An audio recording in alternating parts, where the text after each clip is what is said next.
The Project Gutenberg ebook of Through the Looking Glass. This ebook is for the use of anyone anywhere in the United States and most other parts of the world at no cost and with almost no restrictions whatsoever. You may copy it, give it away or reuse it under the terms of the Project Gutenberg license included with this ebook or online at www.gutenberg.org. If you are not located in the United States, you will have to check the laws of the country where you are located before using this ebook. Title: Through the Looking Glass. Author: Lewis Carroll. Release date: June 25, 2008. Ebook number 12. Most recently updated, April 13, 2023. Language: English. Credits: David Widger. Start of the Project Gutenberg ebook Through the Looking Glass. Through the Looking Glass. And What Alice Found There. By Lewis Carroll. The Millennium Fulcrum Edition 1.7. Dramatis Personae. As arranged before commencement of game. White red. Pieces.pawns.pieces. Tweedledee.daisy. Humpty. Unicorn.haka messenger.carpenter. Sheep.oyster. Walrus. W. Queen Lily. Tiger Lily.r. Queen. W. King. Fawn. Rose.r. King. Aged man.oyster.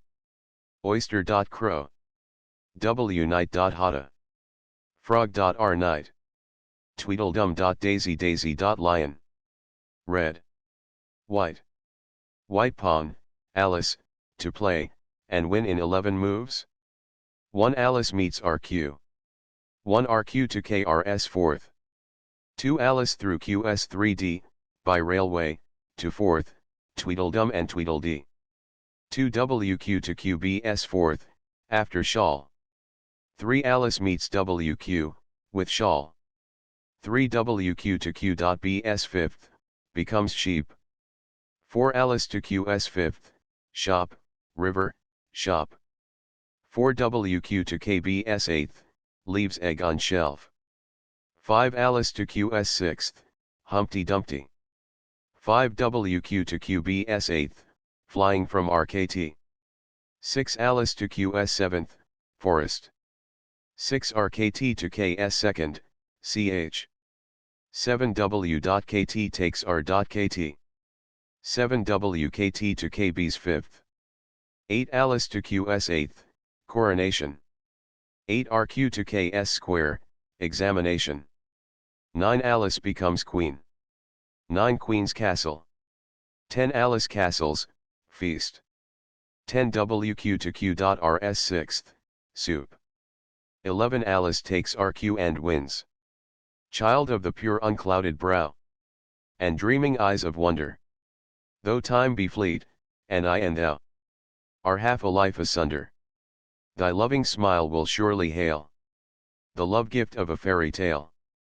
I have not seen thy sunny face, nor heard thy silver laughter.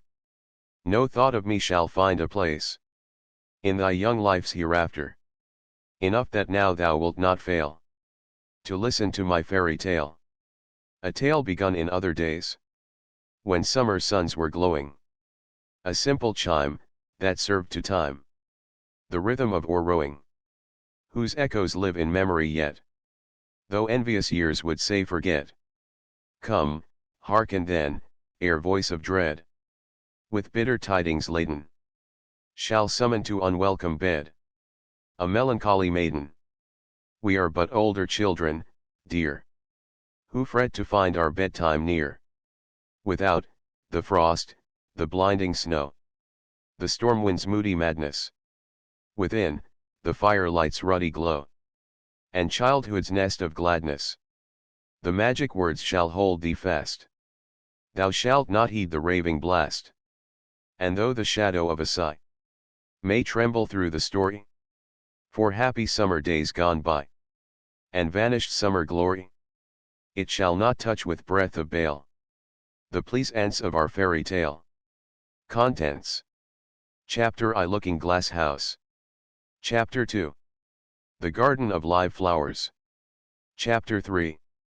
Looking Glass Insects. Chapter 4. Tweedledum and Tweedledee. Chapter V. Wool and Water. Chapter 6. Humpty Dumpty. Chapter 7. The Lion and the Unicorn. Chapter 8. It's My Own Invention. Chapter 9. Queen Alice. Chapter X. Shaking. Chapter 11. Waking. Chapter 12. Which dreamed it? Chapter I. Looking Glass House. One thing was certain, that the white kitten had had nothing to do with it. It was the black kitten's fault entirely. For the white kitten had been having its face washed by the old cat for the last quarter of an hour. And bearing it pretty well, considering, so you see that it couldn't have had any hand in the mischief. The way Dinah washed her children's faces was this: first she held the poor thing down by its ear with one paw, and then with the other paw she rubbed its face all over, the wrong way, beginning at the nose, and just now, as I said, she was hard at work on the white kitten, which was lying quite still and trying to purr, no doubt feeling that it was all meant for its good.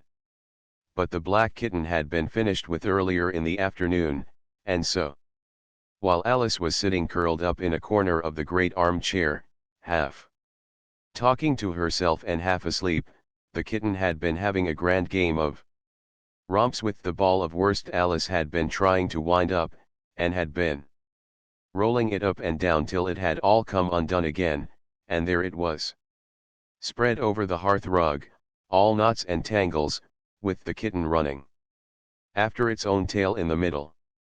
"Oh, you wicked little thing," cried Alice, catching up the kitten and giving it a little kiss to make it understand that it was in disgrace. "Really, Dinah ought to have taught you better manners." "You ought, Dinah, you know you ought," she added, looking reproachfully at the old cat, and speaking in as cross a voice as she could manage, and then she scrambled back into the armchair, taking the kitten and the worsted with her, and began winding up the ball again. But she didn't get on very fast, as she was talking all the time, sometimes to the kitten, and sometimes to herself. Kitty sat very demurely on her knee, pretending to watch the progress of the winding, and now and then putting out one paw and gently touching the ball, as if it would be glad to help, if it might. "Do you know what tomorrow is, Kitty?" Alice began.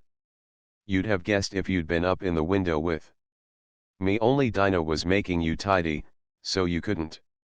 I was watching the boys getting in sticks for the bonfire, and it wants plenty of sticks, Kitty. Only it got so cold, and it snowed so, they had to leave off." "Never mind, Kitty, we'll go and see the bonfire tomorrow." Here Alice wound 2 or 3 turns of the worsted round the kitten's neck, just to see how it would look. This led to a scramble, in which the ball rolled down upon the floor, and yards of it got unwound again. "Do you know, I was so angry, Kitty," Alice went on as soon as they were comfortably settled again, "when I saw all the mischief you had been doing. I was very nearly opening the window, and putting you out into the snow. And you'd have deserved it, you little mischievous darling. What have you got to say for yourself? Now don't interrupt me," she went on, holding up one finger. "I'm going to tell you all your faults. Number 1, you squeaked twice while Dinah was washing your face this morning. Now you can't deny it, Kitty, I heard you. What's that you say?" Pretending that the kitten was speaking, her paw went into your eye.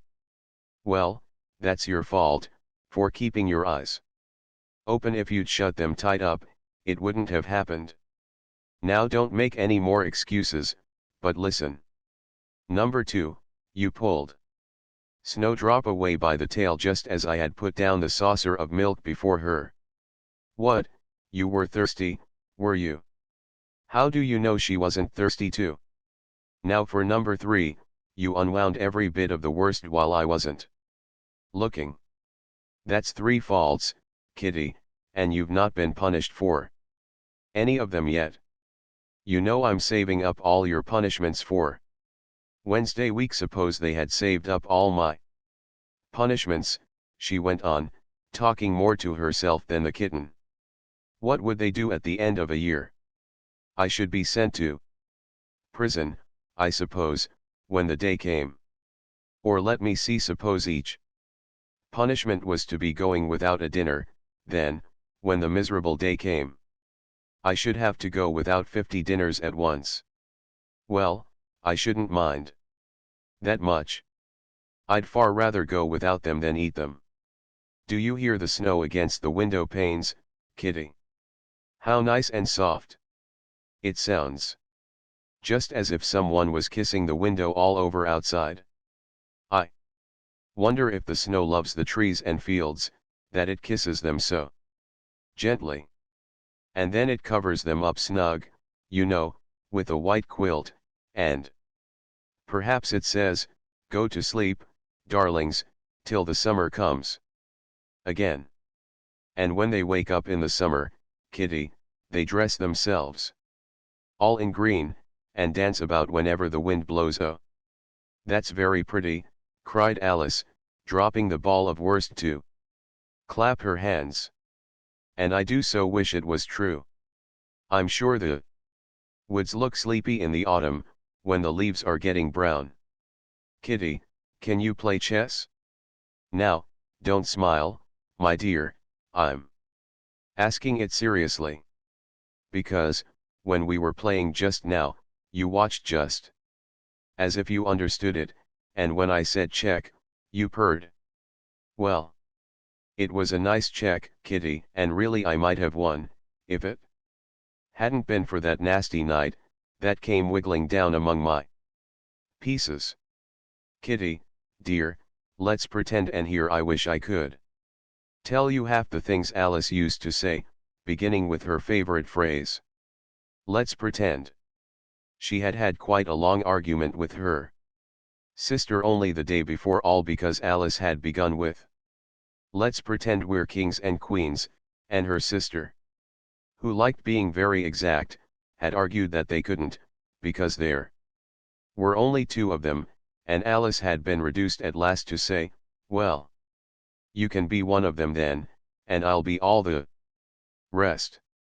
And once she had really frightened her old nurse by shouting suddenly in her ear, "Nurse, do let's pretend that I'm a hungry hyena, and you're a bone." But this is taking us away from Alice's speech to the kitten.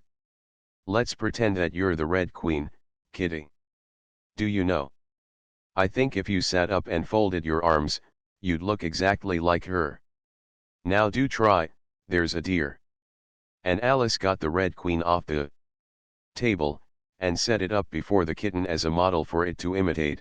However, the thing didn't succeed, principally, Alice said, because the kitten wouldn't fold its arms properly. So, to punish it, she held it up to the looking glass, that it might see how sulky it was, and if you're not good directly, she added, I'll put you through into looking glass house. How would you like that? Now, if you'll only attend, Kitty, and not talk so much, I'll tell you all my ideas about looking glass house. First, there's the room you can see through the glass. That's just the same as our drawing room, only the things go the other way. I can see all of it when I get upon a chair, all but the bit behind the fireplace. Oh, I do so wish I could see that bit. I want so much to know whether they've a fire in the winter. You never can tell, you know, unless our fire smokes, and then smoke comes up in that room too, but that may be only pretense, just to make it look as if they had a fire. Well then, the books are something like our books, only the words go the wrong way. I know that because I've held up one of our books to the glass, and then they hold up One in the other room. How would you like to live in Looking Glass house, Kitty? I wonder if they'd give you milk in there? Perhaps Looking Glass milk isn't good to drink, but oh, Kitty. Now we come to the passage.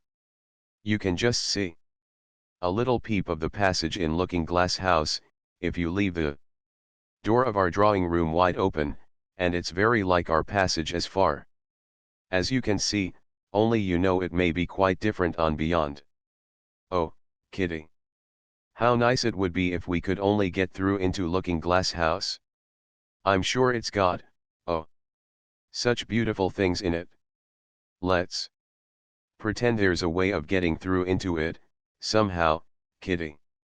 Let's pretend the glass has got all soft like gauze, so that we can get through. Why, it's turning into a sort of mist now, I declare. It'll be easy enough to get through. She was up on the chimney piece while she said this, though she hardly knew how she had got there. And certainly the glass was beginning to melt away, just like a bright silvery mist. In another moment Alice was through the glass, and had jumped lightly down into the Looking Glass room. The very first thing she did was to look whether there was a fire in the fireplace, and she was quite pleased to find that there was a real one, blazing away as brightly as the one she had left behind. So I shall be as warm here as I was in the old room, thought Alice. Warmer, in fact, because there'll be no one here to scold me away from the fire. Oh, what fun it'll be, when they see me through the glass in here, and can't get at me. Then she began looking about, and noticed that what could be seen from the old room was quite common and uninteresting, but that all the rest was as different as possible. For instance, the pictures on the wall next the fire seemed to be all alive, and the very clock on the chimney piece, you know you can only see the back of it in the looking glass, had got the face of a little old man, and grinned at her. They don't keep this room so tidy as the other, Alice thought to herself, as she noticed several of the chessmen down in the hearth among the cinders, but in another moment, with a little of surprise, she was down on her hands and knees watching them. The chessmen were walking about, two and two. Here are the Red King and the Red Queen, Alice said, in a whisper, for fear of frightening them, and there are the White King and the White Queen sitting on the edge of the shovel, and here are two castles walking arm in arm. I don't think they can hear me, she went on, as she put her head closer down, and I'm nearly sure they can't see me. I feel somehow as if I were invisible. Here something began squeaking on the table behind Alice, and made her turn her head just in time to see one of the white pawns roll over and begin kicking. She watched it with great curiosity to see what would happen next. It is the voice of my child, the White Queen cried out as she rushed past the king, so violently that she knocked him over among the cinders. My precious Lily! My imperial kitten, and she began scrambling wildly up the side of the fender. Imperial fiddlestick, said the king, rubbing his nose, which had been hurt by the fall. He had a right to be a little annoyed with the queen, for he was covered with ashes from head to foot.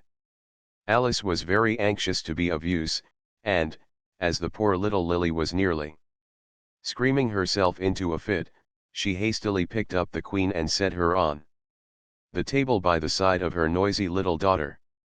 The queen gasped, and sat down. The rapid journey through the air had quite taken away her breath, and for a minute or two she could do nothing but hug the little Lily in silence. As soon as she had recovered her breath a little, she called out to the White King, who was sitting sulkily among the ashes. Mind the volcano. What volcano? Said the king, looking up anxiously into the fire, as if he thought that was the most likely place to find one. Blew me up, panted the queen, who was still a little out of breath. Mind you come up the regular way, don't get blown up. Alice watched the White King as he slowly struggled up from bar to bar, till at last she said, "Why, you'll be hours and hours getting to the table, at that rate. I'd far better help you, hadn't I?" But the king took no notice of the question. It was quite clear that he could neither hear her nor see her.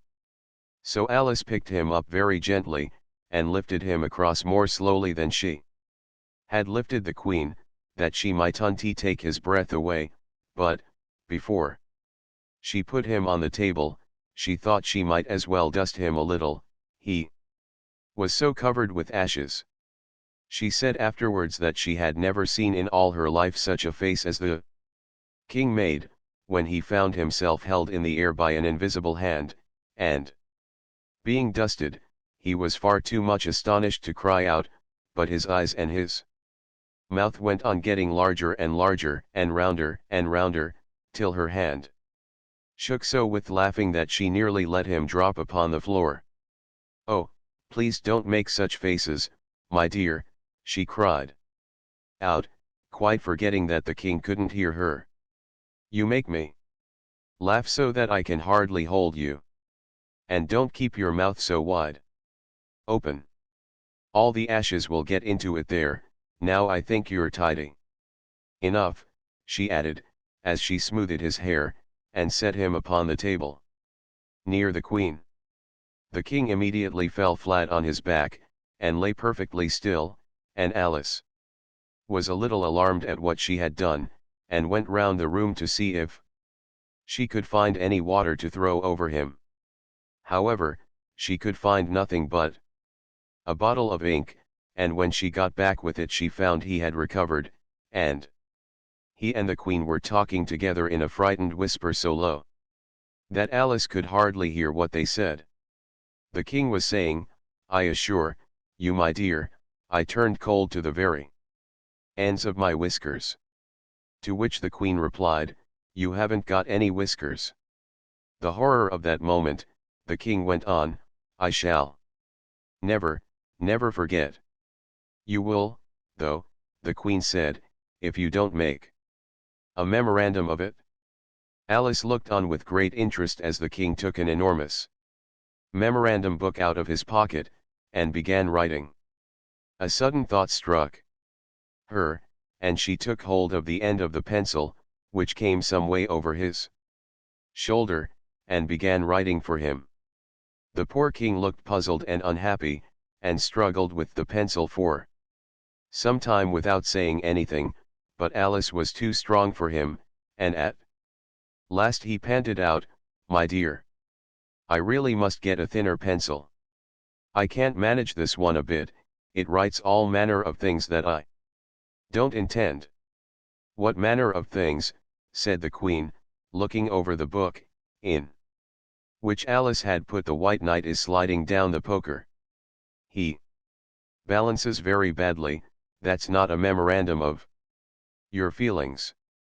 There was a book lying near Alice on the table, and while she sat watching the White King, for she was still a little anxious about him, and had the ink all ready to throw over him, in case he fainted again, she turned over the leaves to find some part that she could read, for it's all in some language I don't know, she said to herself. It was like this. Dodik your budge. Sevet vitals et dna, gilirb sati. Iba et nilbmig dna erig did. Sevogorab et eruismim lla. Dada barkchuo star imum et dna. She puzzled over this for some time, but at last a bright thought struck her.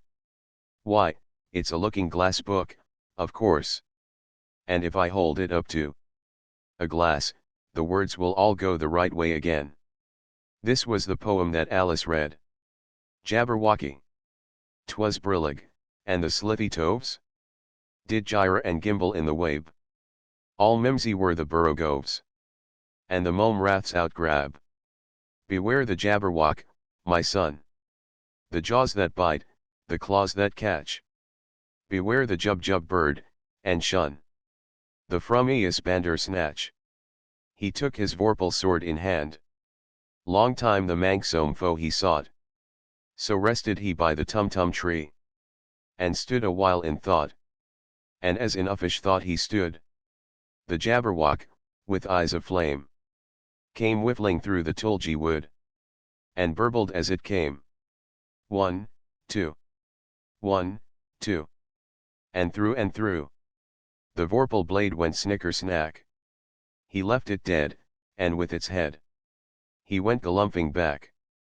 And hast thou slain the Jabberwock? Come to my arms, my beamish boy. O Frabius day! Callooh! Calais! He chortled in his joy. 'Twas brillig, and the slithy toves did gyre and gimble in the wabe. All mimsy were the borogoves, and the mome raths outgrab. It seems very pretty, she said when she had finished it. But it's rather hard to understand. You see, she didn't like to confess, even to herself, that she couldn't make it out at all. Somehow it seems to fill my head with ideas, only I don't exactly know what they are. However, somebody killed something, that's clear, at any rate. But oh, thought Alice, suddenly jumping up, if I don't make haste I shall have to go back through the looking-glass before I've seen what the rest of the house is like. Let's have a look at the garden first. She was out of the room in a moment, and ran downstairs, or, at least, it wasn't exactly running, but a new invention of hers for getting downstairs quickly and easily, as Alice said to herself. She just kept the tips of her fingers on the handrail, and floated gently down without even touching the stairs with her feet. Then she floated on through the hall, and would have gone straight out at the door in the same way, if she hadn't caught hold of the doorpost. She was getting a little giddy with so much floating in the air, and was rather glad to find herself walking again in the natural way. Chapter 2. The Garden of Live Flowers. I should see the garden far better, said Alice to herself, if I could get to the top of that hill, and here's a path that leads straight to it at least. No, it doesn't do that. After going a few yards along the path, and turning several sharp corners. But I suppose it will at last. But how curiously it twists. It's more like a corkscrew than a path. Well, this turn goes to the hill, I suppose. No, it doesn't. This goes straight back to the house. Well, then, I'll try it the other way. And so she did, wandering up and down, and trying turn after turn, but always coming back to the house, do what she would. Indeed, once, when she turned a corner rather more quickly than usual, she ran against it before she could stop herself. It's no use talking about it, Alice said, looking up at the house and pretending it was arguing with her. I'm not going in again yet. I know I should have to get through the looking-glass again back into the old room, and there'd be an end of all my adventures. So, resolutely turning her back upon the house, she set out once more down the path, determined to keep straight until she got to the hill. For a few minutes all went on well, and she was just saying, I really shall do it this time, when the path gave a sudden twist and shook itself, as she described it afterwards, and the next moment she found herself actually walking in at the door. Oh, it's too bad, she cried. I never saw such a house for getting in the way. Never. However, there was the hill full in sight, so there was nothing to be done but start again. This time she came upon a large flower bed, with a border of daisies, and a willow tree growing in the middle. Oh, tiger lily, said Alice, addressing herself to one that was waving gracefully about in the wind, I wish you could talk. We can talk, said the tiger lily, when There's anybody worth talking to. Alice was so astonished that she could not speak for a minute, it quite seemed to take her breath away. At length, as the tiger lily only went on waving about, she spoke again, in a timid voice almost in a whisper. And can all the flowers talk? As well as you can, said the tiger lily. And a great deal louder. It isn't manners for us to begin, you know, said the rose. And I really was wondering when you'd speak. Said I to myself. Her face has got some sense in it, though it's not a clever one. Still, you're the right color, and that goes a long way. I don't care about the color, the tiger lily remarked. If only her petals curled up a little more, she'd be all right. Alice didn't like being criticized, so she began asking questions. Aren't you sometimes frightened at being planted out here, with nobody to take care of you? There's the tree in the middle, said the rose. What else is it good for? But what could it do, if any danger came? Alice asked. It says bow wow, cried a daisy. That's why its branches are called boughs. Didn't you know that? Cried another daisy, and here they all began shouting together, till the air seemed quite full of little shrill voices. Silence, every one of you, cried the tiger lily, waving itself passionately from side to side, and trembling with excitement. They know I can't get at them, it panted, bending its quivering head towards Alice, or they wouldn't dare to do it. Never mind, Alice said in a soothing tone, and stooping down to the daisies, who were just beginning again, she whispered, if you don't hold your tongues, I'll pick you. There was silence in a moment, and several of the pink daisies turned white. That's right, said the tiger lily. The daisies are worst of all. When one speaks, they all begin together, and it's enough to make one wither to hear the way they go on. How is it you can all talk so nicely? Alice said, hoping to get it into a better temper by a compliment. I've been in many gardens before, but none of the flowers could talk. Put your hand down, and feel the ground, said the tiger lily. Then you'll know why. Alice did so. It's very hard, she said, but I don't see what that has to do with it. In most gardens, the tiger lily said, they make the beds too soft so that the flowers are always asleep. This sounded a very good reason, and Alice was quite pleased to know it. I never thought of that before, she said. It's my opinion that you never think at all, the rose said in a rather severe tone. I never saw anybody that looked stupider, a violet said, so suddenly, that Alice quite jumped, for it hadn't spoken before. Hold your tongue, cried the tiger lily. As if you ever saw anybody. You keep your head under the leaves, and snore away there, till you know no more what's going on in the world, than if you were a bud. Are there any more people in the garden besides me? Alice said, not choosing to notice the rose's last remark. There's one other flower in the garden that can move about like you, said the rose. I wonder how you do it. You're always wondering, said the tiger lily, but she's more bushy than you are. Is she like me? Alice asked eagerly, for the thought crossed her mind, there's another little girl in the garden, somewhere. Well, she has the same awkward shape as you, the rose said. But she's redder and her petals are shorter, I think. Her petals are done up close, almost like a dahlia, the tiger lily interrupted, not tumbled about anyhow, like yours. But that's not your fault, the rose added kindly. You're beginning to fade, you know, and then one can't help one's petals getting a little untidy. Alice didn't like this idea at all, so, to change the subject, she asked, Does she ever come out here? I dare say you'll see her soon, said the rose. She's one of the thorny kind. Where does she wear the thorns? Alice asked with some curiosity. Why, all round her head, of course, the rose replied. I was wondering you hadn't got some too. I thought it was the regular rule. She's coming, cried the larkspur.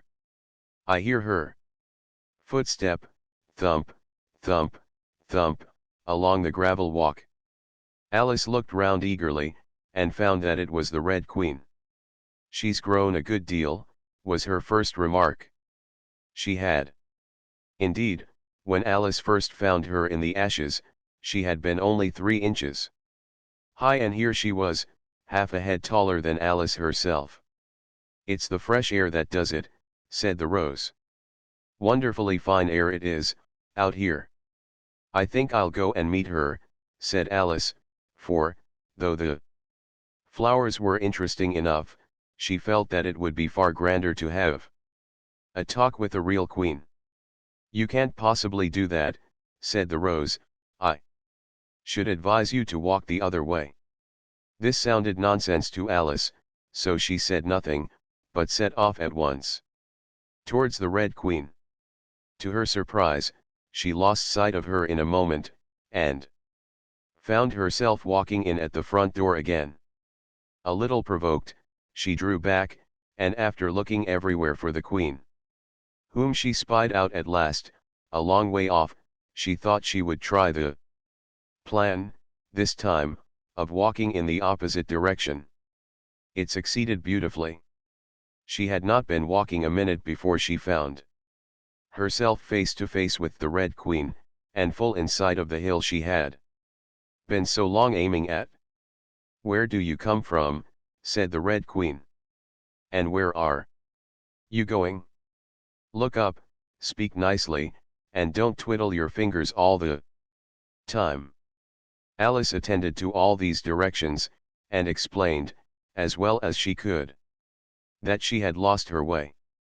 I don't know what you mean by your way, said the Queen. All the ways about here belong to me, but why did you come out here at all? She added in a kinder tone. Curtsy while you're thinking what to say, it saves time. Alice wondered a little at this, but she was too much in awe of the Queen to disbelieve it. I'll try it when I go home, she thought to herself, the next time I'm a little late for dinner. It's time for you to answer now, the Queen said, looking at her watch. Open your mouth a little wider when you speak, and always say Your Majesty. I only wanted to see what the garden was like, Your Majesty. That's right, said the Queen, patting her on the head. Which Alice didn't like at all, though, when you say garden, I've seen gardens, compared with which this would be a wilderness. Alice didn't dare to argue the point, but went on, and I thought I'd try and find my way to the top of that hill. When you say hill, the Queen interrupted, I could show you hills, in comparison with which you'd call that a valley. No, I shouldn't, said Alice, surprised into contradicting her at last. A hill can't be a valley, you know. That would be nonsense. The Red Queen shook her head. You may call it nonsense if you like, she said, but I've heard nonsense compared with which that would be as sensible as a dictionary. Alice curtsied again, as she was afraid from the Queen's tone that she was a little offended, and they walked on in silence till they got to the top of the little hill.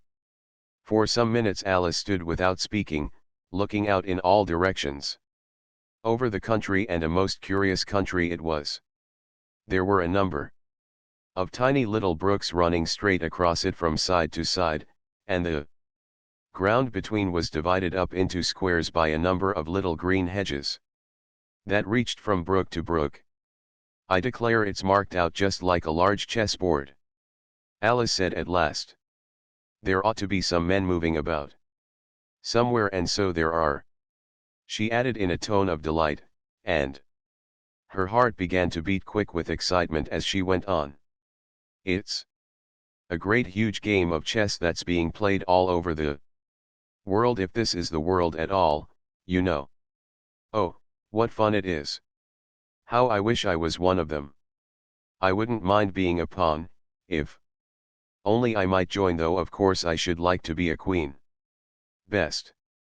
She glanced rather shyly at the real queen as she said this, but her companion only smiled pleasantly, and said, "That's easily managed. You can be the White Queen's pawn, if you like, as Lily's too young to play, and you're in the second square to begin with. When you get to the 8th square you'll be a queen just at this moment." Somehow or other, they began to run. Alice never could quite make out, in thinking it over afterwards, how it was that they began. All she remembers is, that they were running hand in hand, and the queen went so fast that it was all she could do to keep up with her, and still the queen kept crying faster. Faster, but Alice felt she could not go faster, though she had not breath left to say so. The most curious part of the thing was, that the trees and the other things round them never changed their places at all, however fast they went. They never seemed to pass anything. "I wonder if all the things move along with us," thought poor puzzled Alice. And the queen seemed to guess her thoughts, for she cried, "Faster! Don't try to talk." Not that Alice had any idea of doing that. She felt as if she would never be able to talk again, she was getting so much out of breath, and still the queen cried faster, faster, and dragged her along. "Are we nearly there?" Alice managed to pant out at last. "Nearly there," the queen repeated. "Why, we passed it 10 minutes ago." "Faster." And they ran on for a time in silence, with the wind whistling in Alice's ears, and almost blowing her hair off her head. She fancied. "Now! Now!" cried the queen. "Faster! Faster!"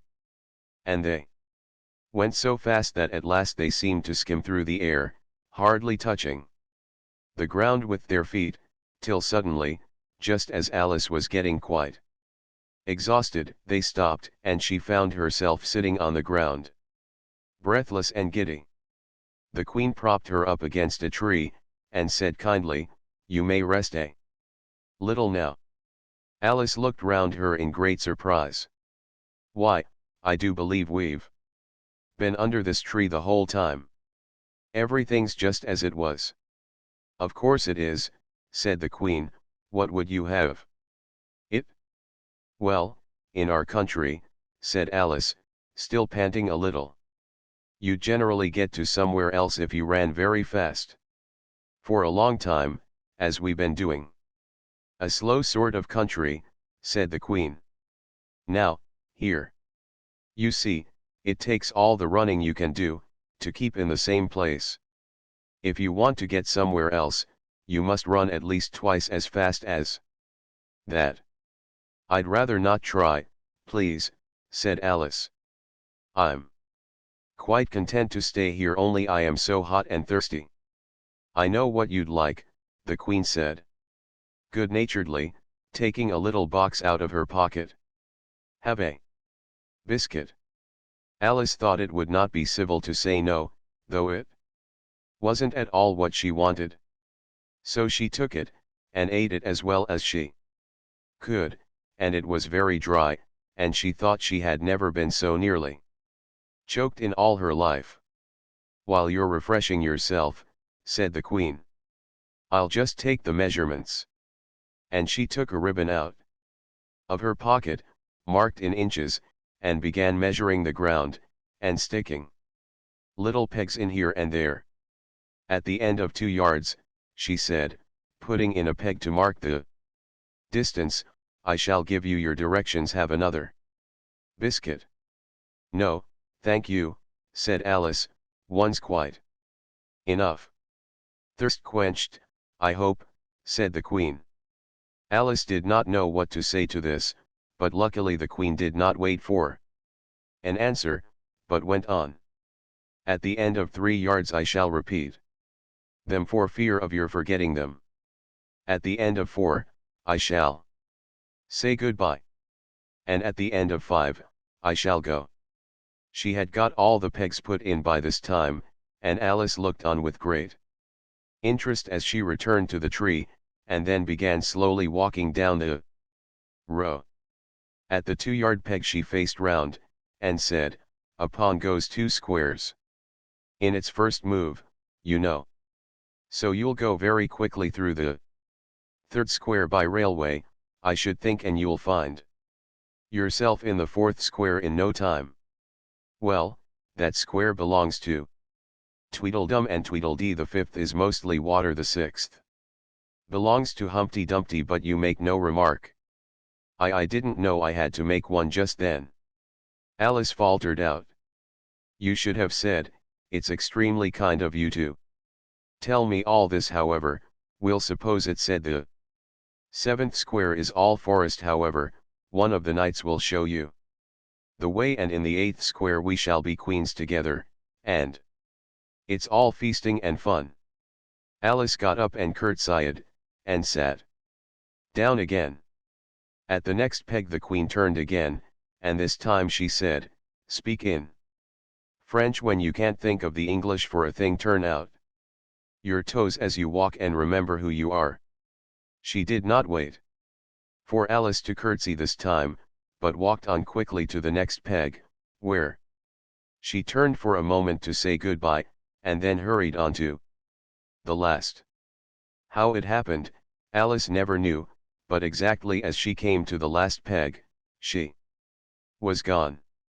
Whether she vanished into the air, or whether she ran quickly into the wood, and she can run very fast, thought Alice, there was no way of guessing, but she was gone, and Alice began to remember that she was a pawn, and that it would soon be time for her to move.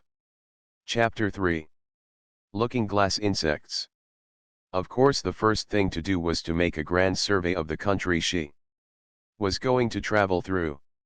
It's something very like learning geography, thought Alice, as she stood on tiptoe in hopes of being able to see a little further.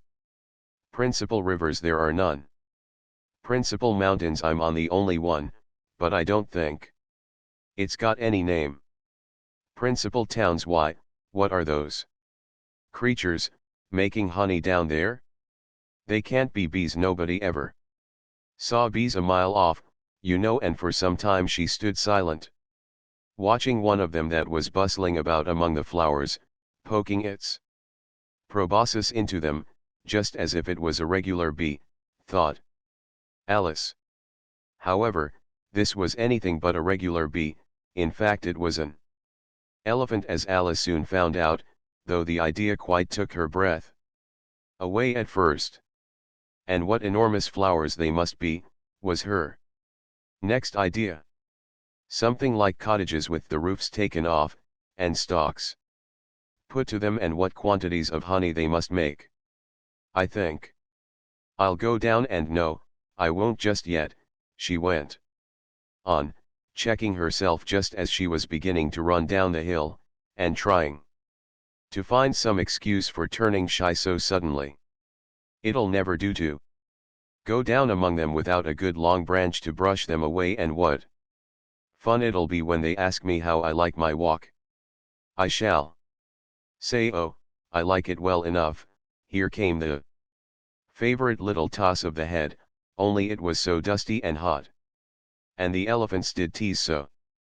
I think I'll go down the other way, she said after a pause. And perhaps I may visit the elephants later on. Besides, I do so want to get into the 3rd square. So with this excuse she ran down the hill and jumped over the first of the 6 little brooks. Asterisk asterisk asterisk asterisk asterisk asterisk asterisk. Asterisk asterisk asterisk asterisk asterisk asterisk. Asterisk asterisk asterisk asterisk asterisk asterisk asterisk. Tickets, please, said the guard, putting his head in at the window. In a moment everybody was holding out a ticket. They were about the same size as the people, and quite seemed to fill the carriage. Now then, show your ticket, child, the guard went on, looking angrily at Alice. And a great many voices all said together, like the chorus of a song, thought Alice, don't keep him waiting. Child. Why, his time is worth £1,000 a minute. I'm afraid I haven't got one, Alice said in a frightened tone. There wasn't a ticket office where I came from. And again the chorus of voices went on. There wasn't room for one where she came from. The land there is worth £1,000 an inch. Don't make excuses, said the guard, you should have bought one from the engine driver. And once more the chorus of voices went on with the man that drives the engine.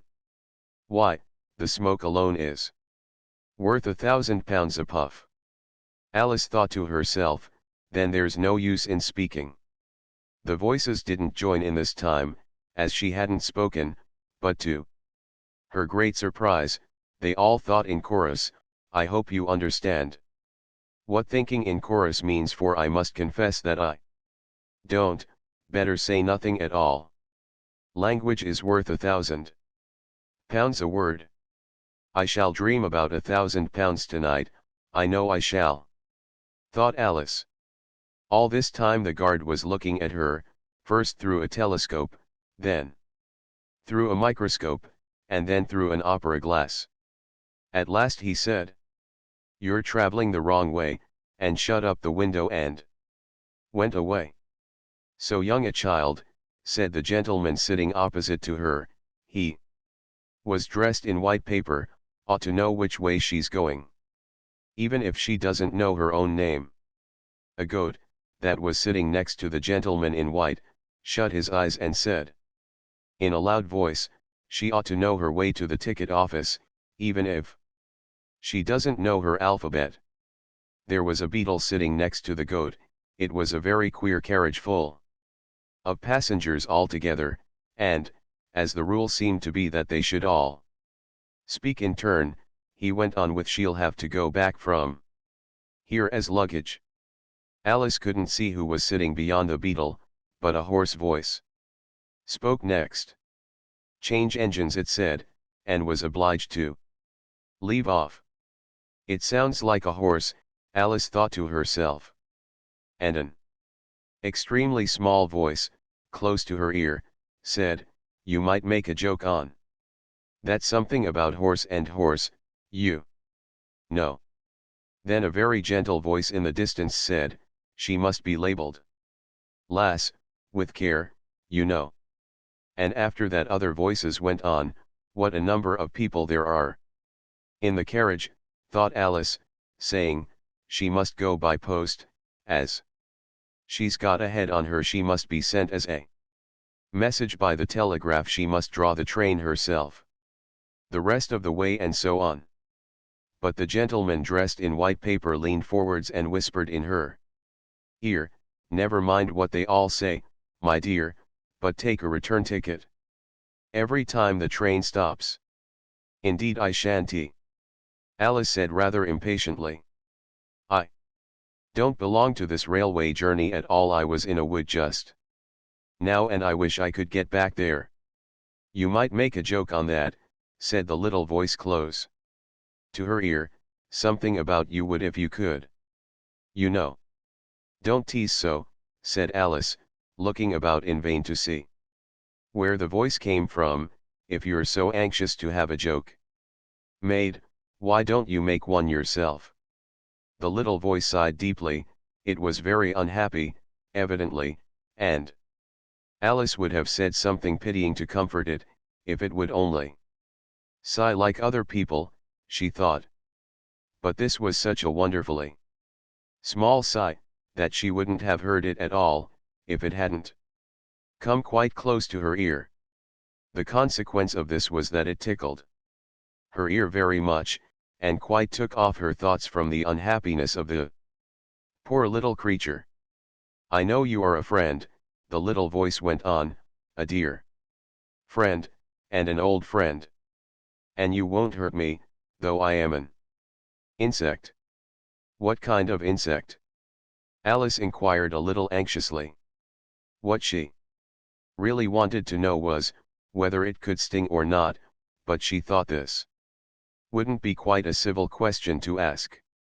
"What, then you don't?" the little voice began, when it was drowned by a shrill scream from the engine, and everybody jumped up in alarm, Alice among the rest. The horse, who had put his head out of the window, quietly drew it in and said, "It's only a brook we have to jump over." Everybody seemed satisfied with this, though Alice felt a little nervous at the idea of trains jumping at all. "However, it'll take us into the fourth square. That's some comfort," she said to herself. In another moment she felt the carriage rise straight up into the air, and in her fright she caught at the thing nearest to her hand, which happened to be the goat's beard. Asterisk asterisk asterisk asterisk asterisk asterisk asterisk. Asterisk asterisk asterisk asterisk asterisk asterisk. Asterisk asterisk asterisk asterisk asterisk asterisk asterisk. But the beard seemed to melt away as she touched it, and she found herself sitting quietly under a tree while the gnat, for that was the insect she had been talking to, was balancing itself on a twig just over her head, and fanning her with its wings. It certainly was a very large gnat, about the size of a chicken, Alice thought. Still, she couldn't feel nervous with it. After they had been talking together so long. "Then you don't like all insects," the gnat went on, as quietly as if nothing had happened. "I like them when they can talk," Alice said. "None of them ever talk, where I come from." "What sort of insects do you rejoice in, where you come from?" the gnat inquired. "I don't rejoice in insects at all," Alice explained. "Because I'm rather afraid of them, at least the large kinds. But I can tell you the names of some of them." "Of course they answer to their names," the gnat remarked carelessly. "I never knew them to do it." "What's the use of their having names?" the gnat said, "if they won't answer to them?" "No use to them," said Alice, "but it's useful to the people who name them, I suppose. If not, why do things have names at all?" "I can't say," the gnat replied. "Further on, in the wood down there, they've got no names. However, go on with your list of insects, you're wasting time." "Well, there's the horsefly," Alice began, counting off the names on her fingers.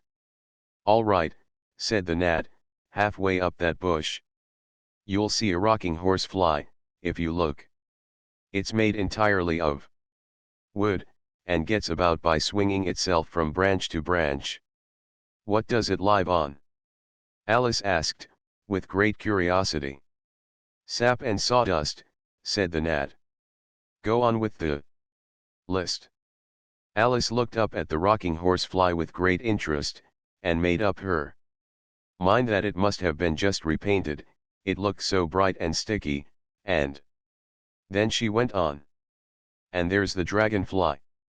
Look on the branch above your head," said the gnat, "and there you'll find a snapdragonfly.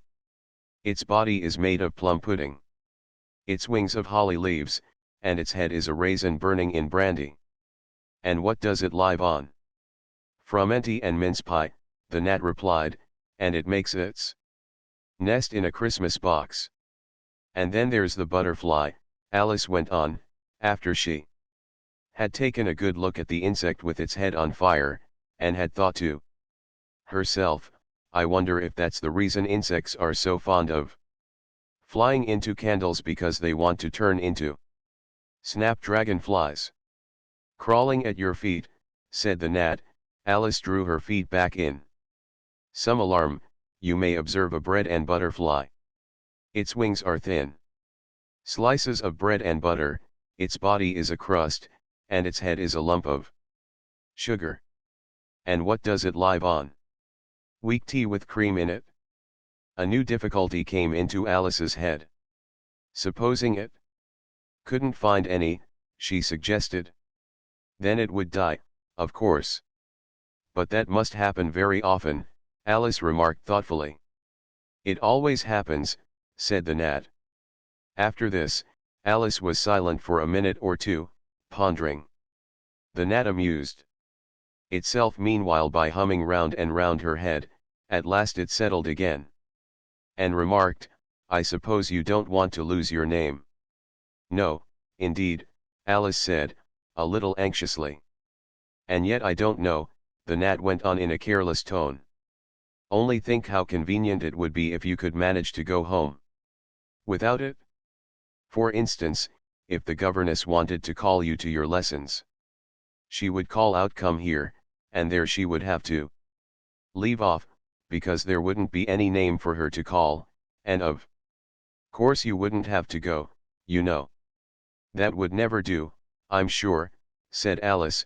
The governess would never think of excusing me lessons for that. If she couldn't remember my name, she'd call me miss, as the servants do. Well, if she said miss, and didn't say anything more, the gnat remarked, of course you'd miss your lessons. That's a joke. I wish you had made it. Why do you wish I had made it? Alice asked. It's a very bad one. But the gnat only sighed deeply, while two large tears came rolling down its cheeks.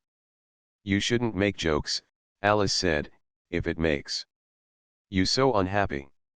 Then came another of those melancholy little sighs, and this time the poor gnat really seemed to have sighed itself away, for, when Alice looked up, there was nothing whatever to be seen on the twig, and, as she was getting quite chilly with sitting still so long, she got up and walked on. She very soon came to an open field, with a wood on the other side of it. It looked much darker than the last wood, and Alice felt a little timid about going into it.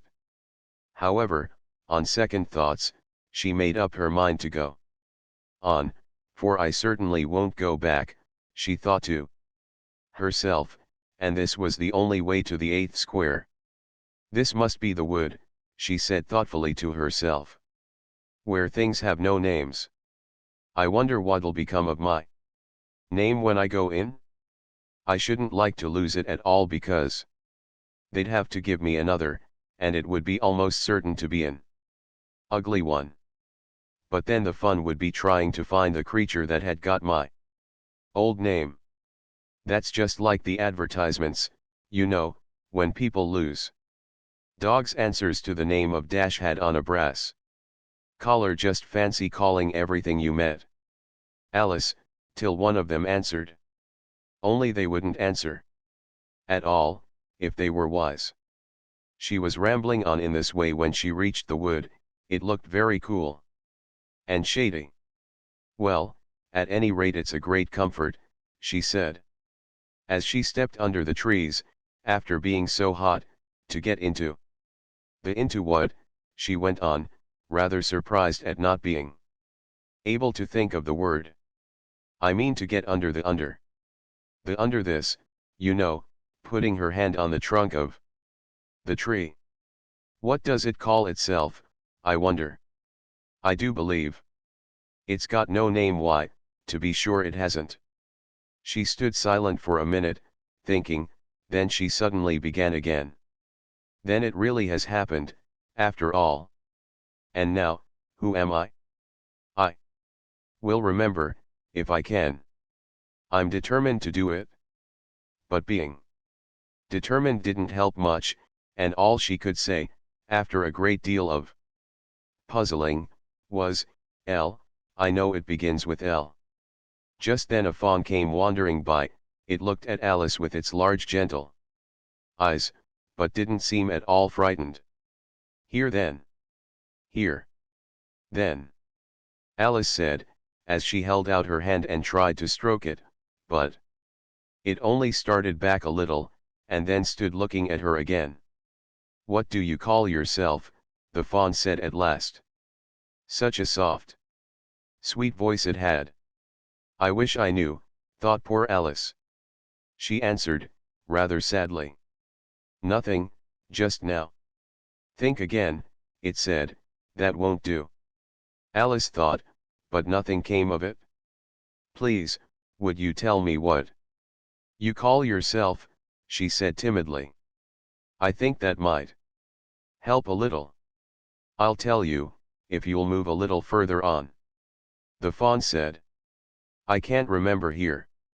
So they walked on together through the wood, Alice with her arms clasped lovingly round the soft neck of the fawn, till they came out into another open field, and here the fawn gave a sudden bound into the air, and shook itself free from Alice's arms. "I'm a fawn," it cried out in a voice of delight, "and, dear me, you're a human child." A sudden look of alarm came into its beautiful brown eyes, and in another moment it had darted away at full speed. Alice stood looking after it, almost ready to cry with vexation at having lost her dear little fellow traveler so suddenly. "However, I know my name now," she said. "That's some comfort. Alice, Alice, I won't forget it again. And now, which of these finger posts ought I to follow, I wonder?" It was not a very difficult question to answer, as there was only one road through the wood, and the two finger posts both pointed along it. "I'll settle it," Alice said to herself, "when the road divides and they point different ways." But this did not seem likely to happen. She went on and on, a long way, but wherever the road divided there were sure to be two finger posts pointing the same way, one marked to Tweedledum's house and the other to the house of Tweedledee. "I do believe," said Alice at last, "that they live in the same house. I wonder I never thought of that before, but I can't stay there long. I'll just call and say how do you do, and ask them the way out of the wood. If I could only get to the 8th square before it gets dark." So she wandered on, talking to herself as she went, till, on turning a sharp corner, she came upon two fat little men, so suddenly that she could not help starting back, but in another moment she recovered herself, feeling sure that they must be. Chapter 4 Tweedledum and Tweedledee. They were standing under a tree, each with an arm round the other's neck. And Alice knew which was which in a moment, because one of them had Dum embroidered on his collar, and the other D. "I suppose they've each got Tweedle round at the back of the collar," she said to herself. They stood so still that she quite forgot they were alive, and she was just looking round to see if the word Tweedle was written at the back of each collar, when she was startled by a voice coming from the one marked Dum. "If you think we're waxworks," he said, "you ought to pay, you know. Waxworks weren't made to be looked at for nothing. Know how?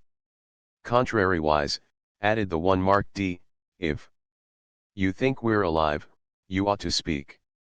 "I'm sure I'm very sorry," was all Alice could say, for the words of the old song kept ringing through her head like the ticking of a clock, and she could hardly help saying them out loud. Tweedledum and Tweedledee agreed to have a battle. For Tweedledum said Tweedledee had spoiled his nice new rattle. Just then flew down a monstrous crow, as black as a tar barrel, which frightened both the heroes so they quite forgot their quarrel. "I know what you're thinking about," said Tweedledum. "But it isn't so, nohow. Contrariwise," continued Tweedledee, "if it was so, it might be, and if it were so, it would be, but as it isn't, it ain't. That's logic." "I was thinking," Alice said very politely, "which is the best way out of this wood, it's getting so dark. Would you tell me?" Please. But the little men only looked at each other and grinned. They looked so exactly like a couple of great schoolboys, that Alice couldn't help pointing her finger at Tweedledum, and saying first, "Boy. Know how." Tweedledum cried out briskly, and shut his mouth up again. With a snap. "Next boy," said Alice, passing on to Tweedledee, though she felt quite certain he would only shout out contrariwise, and so he did. "You been wrong," cried Tweedledum. "The first thing in a visit is to say how d'ye do, and shake hands." And here the two brothers gave each other a hug, and then they held out the two hands that were free, to shake hands with her. Alice did not like shaking hands with either of them first, for fear of hurting the other one's feelings, so, as the best way out of the difficulty, she took hold of both hands at once. The next moment they were dancing round in a ring. This seemed quite natural, she remembered afterwards, and she was not even surprised to hear music playing. It seemed to come from the tree under which they were dancing, and it was done, as well as she could make it out, by the branches rubbing one across the other, like fiddles and fiddlesticks. But it certainly was funny, Alice said afterwards, when she was telling her sister the history of all this, to find myself singing "Here We Go Round the Mulberry Bush." I don't know when I began it, but somehow I felt as if I'd been singing it a long time. The other two dancers were fat, and very soon out of breath. 4 times round is enough for one dance, Tweedledum panted out, and they left off dancing as suddenly as they had begun. The music stopped at the same moment. Then they let go of Alice's hands, and stood looking at her for a minute. There was a rather awkward pause, as Alice didn't know how to begin a conversation with people she had just been dancing with. It would never do to say "How d'ye do," now, she said to herself. We seem to have got beyond that, somehow.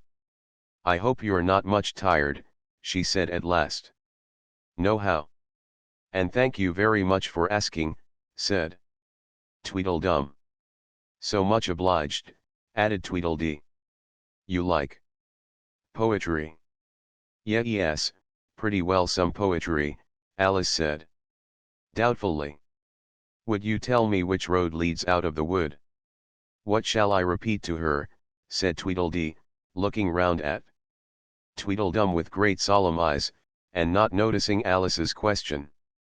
"The Walrus and the Carpenter is the longest," Tweedledum replied, giving his brother an affectionate hug. Tweedledee began instantly. The sun was shining. Here Alice ventured to interrupt him.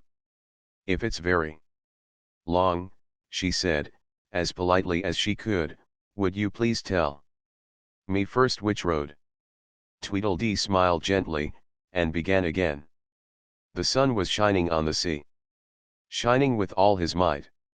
He did his very best to make the billows smooth and bright. And this was odd, because it was the middle of the night. The moon was shining sulkily, because she thought the sun had got no business to be there. After the day was done. "It's very rude of him," she said, "to come and spoil the fun." The sea was wet as wet could be. The sands were dry as dry. You could not see a cloud, because no cloud was in the sky. No birds were flying overhead. There were no birds to fly. The Walrus and the Carpenter were walking close at hand. They wept like anything to see such quantities of sand. If this were only cleared away, they said, it would be grand. If 7 maids with 7 mops swept it for half a year. "Do you suppose," the Walrus said, "that they could get it clear?" "I doubt it," said the Carpenter, and shed a bitter tear. "Oh oysters, come and walk with us," the Walrus did beseech. A pleasant walk, a pleasant talk, along the briny beach. We cannot do with more than 4. To give a hand to each. The eldest oyster looked at him. But never a word he said. The eldest oyster winked his eye. And shook his heavy head. Meaning to say he did not choose to leave the oyster bed. But 4 young oysters hurried up. All eager for the treat. Their coats were brushed, their faces washed. Their shoes were clean and neat.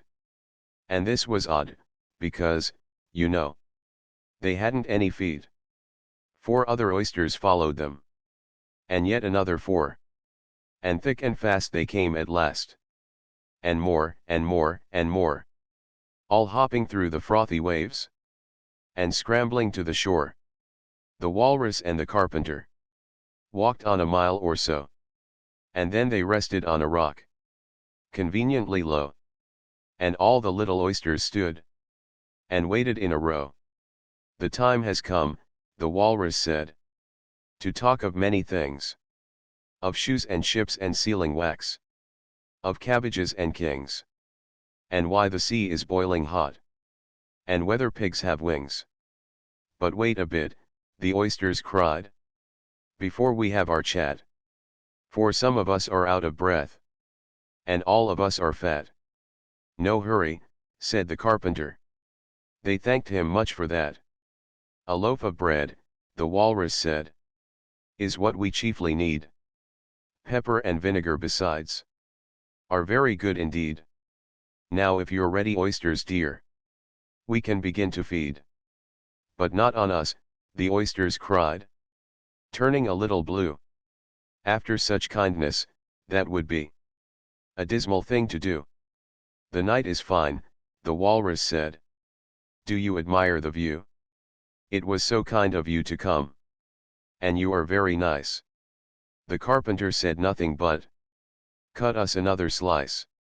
I wish you were not quite so deaf. I've had to ask you twice. It seems a shame, the walrus said, to play them such a trick. After we brought them out so far. And made them trot so quick. The carpenter said nothing but, the butter's spread too thick. I weep for you, the walrus said. I deeply sympathize. With sobs and tears he sorted out those of the largest size, holding his pocket handkerchief before his streaming eyes. Oh oysters, said the carpenter. You've had a pleasant run. Shall we be trotting home again? But answer came there none. And that was scarcely odd, because they'd eaten every one. I like the walrus best, said Alice, because you see he was a little sorry for the poor oysters. He ate more than the carpenter, though, said Tweedledee. You see he held his handkerchief in front, so that the carpenter couldn't count how many he took, contrariwise. That was mean. Alice said indignantly. Then I like the carpenter best if he didn't eat so many as the walrus. But he ate as many as he could get, said Tweedledum. This was a puzzler. After a pause, Alice began, well, they were both very unpleasant characters. Here she checked herself in some alarm, at hearing something that sounded to her like the puffing of a large steam engine in the wood near them, though she feared it was more likely to be a wild beast. Are there any lions or tigers about here? She asked timidly. It's only the Red King snoring, said Tweedledee. Come and look at him, the brothers cried, and they each took one of Alice's hands, and led her up to where the king was sleeping. Isn't he a lovely sight? Said Tweedledum. Alice couldn't say honestly that he was. He had a tall red nightcap on, with a tassel, and he was lying crumpled up into a sort of untidy heap, and snoring loud, fit to snore his head off, as Tweedledum remarked. I'm afraid he'll catch cold with lying on the damp grass, said Alice, who was a very thoughtful little girl.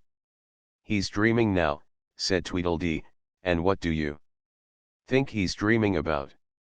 Alice said nobody can guess that. Why, about you, Tweedledee exclaimed, clapping his hands triumphantly. And if he left off dreaming about you, where do you suppose you'd be? Where I am now, of course, said Alice. Not you. Tweedledee retorted contemptuously. You'd be nowhere. Why, you're only a sort of thing in his dream. If that there king was to wake, added Tweedledum, you'd go out bang, just like a candle. I shouldn't. Alice exclaimed indignantly. Besides, if I'm only a sort of thing in his dream, what are you? I should like to know. Ditto, said Tweedledum. Ditto, ditto, cried Tweedledee. He shouted this so loud that Alice couldn't help saying, hush. You'll be waking him, I'm afraid, if you make so much noise. Well, it no use your talking about waking him, said Tweedledum, when you're only one of the things in his dream. You know very well you're not real. I am real, said Alice and began to cry. You won't make yourself a bit realer by crying, Tweedledee remarked. There's nothing to cry about. If I wasn't real, Alice said, half laughing through her tears, it all seemed so ridiculous I shouldn't be able to cry. I hope you don't suppose those are real tears. Tweedledum interrupted in a tone of great contempt. I know they're talking nonsense, Alice thought to herself. And it's foolish to cry about it. So she brushed away her tears, and went on as cheerfully as she could.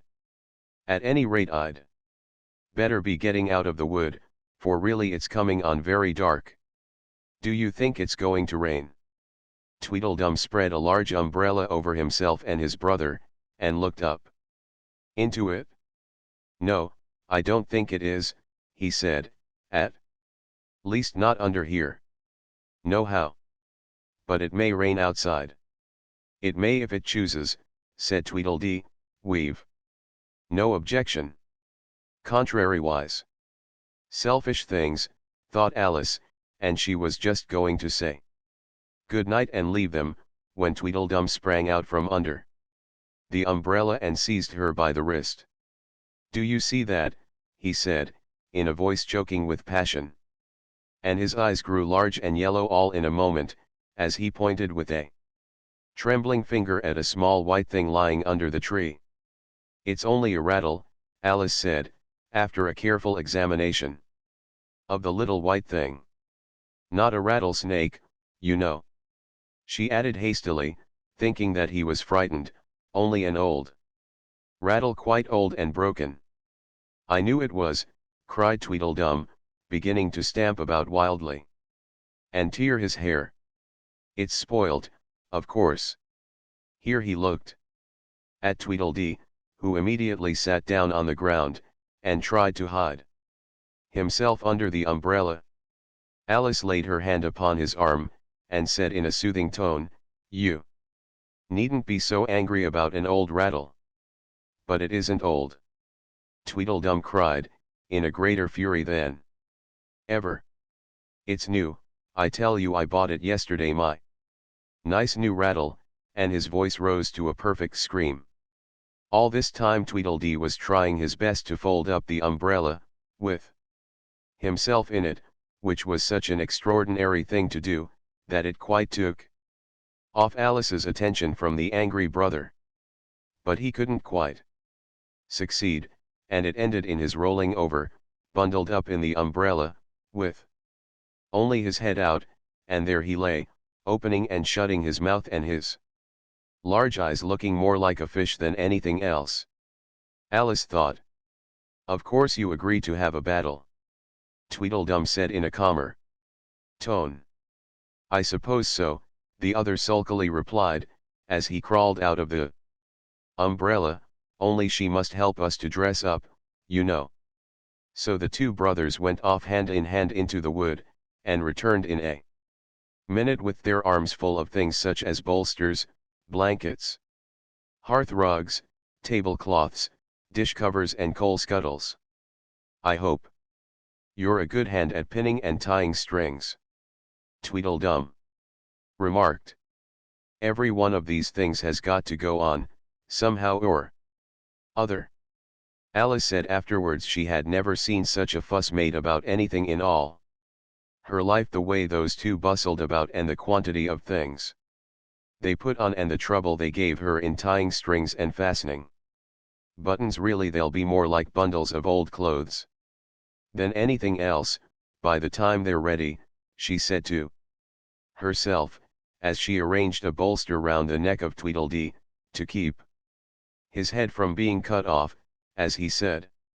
You know, he added very gravely, it's one of the most serious things that can possibly happen to one in a battle to get one's head cut off. Alice laughed aloud, but she managed to turn it into a cough, for fear of hurting his feelings. Do I look very pale? Said Tweedledum, coming up to have his helmet tied on. He called it a helmet, though it certainly looked much more like a saucepan. Well, yes, a little, Alice replied gently. I'm very brave generally, he went on in a low voice. Only today I happen to have a headache. And I've got a toothache, said Tweedledee, who had overheard the remark. I'm far worse off than you. Then you'd better not fight today, said Alice, thinking it a good opportunity to make peace. We must have a bit of a fight, but I don't care about going on long, said Tweedledum. What's the time now? Tweedledee looked at his watch, and said 4:30. Let's fight till 6, and then have dinner, said Tweedledum. Very well, the other said, rather sadly, and she can watch us, only you'd better not come very close. He added, I generally hit everything I can see when I get really excited. And I hit everything within reach, cried Tweedledum. Whether I can see it or not. Alice laughed. You must hit the trees pretty often, I should think, she said. Tweedledum looked round him with a satisfied smile. I don't suppose, he said, there'll be a tree left standing, for ever so far round, by the time we've finished. And all about a rattle, said Alice, still hoping to make them a little ashamed of fighting for such a trifle. I shouldn't have minded it so much, said Tweedledum, if it hadn't been a new one. I wish the monstrous crow would come, thought Alice. There's only one sword, you know, Tweedledum said to his brother, but you can have the umbrella, it's quite as sharp. Only we must begin quick. It's getting as dark as it can. And darker, said Tweedledee. It was getting dark so suddenly that Alice thought there must be a thunderstorm coming on. What a thick black cloud that is, she said. And how fast it comes. Why, I do believe it's got wings. It's the crow. Tweedledum cried out in a shrill voice of alarm, and the two brothers took to their heels and were out of sight in a moment. Alice ran a little way into the wood, and stopped under a large tree. It can never get at me here, she thought, it's far too large to squeeze itself in among the trees. But I wish it wouldn't flap its wings so it makes quite a hurricane in the wood. Here's somebody's shawl being blown away. Chapter V. Wool and Water. She caught the shawl as she spoke, and looked about for the owner. In another moment the White Queen came running wildly through the wood, with both arms stretched out wide, as if she were flying, and Alice very civilly went to meet her with the shawl. I'm very glad I happened to be in the way, Alice said, as she helped her to put on her shawl again. The White Queen only looked at her in a helpless, frightened sort of way, and kept repeating something in a whisper to herself that sounded like bread and butter, and Alice felt that if there was to be any conversation at all, she must manage it herself. So she began. Rather timidly, am I addressing the White Queen? Well, yes, if you call that addressing, the Queen said. It isn't my notion of the thing, At all. Alice thought it would never do to have an argument at the very beginning of their conversation, so she smiled and said, "If your Majesty will only tell me the right way to begin, I'll do it as well as I can." "But I don't want it done at all," groaned the poor Queen. "I've been dressing myself for the last 2 hours.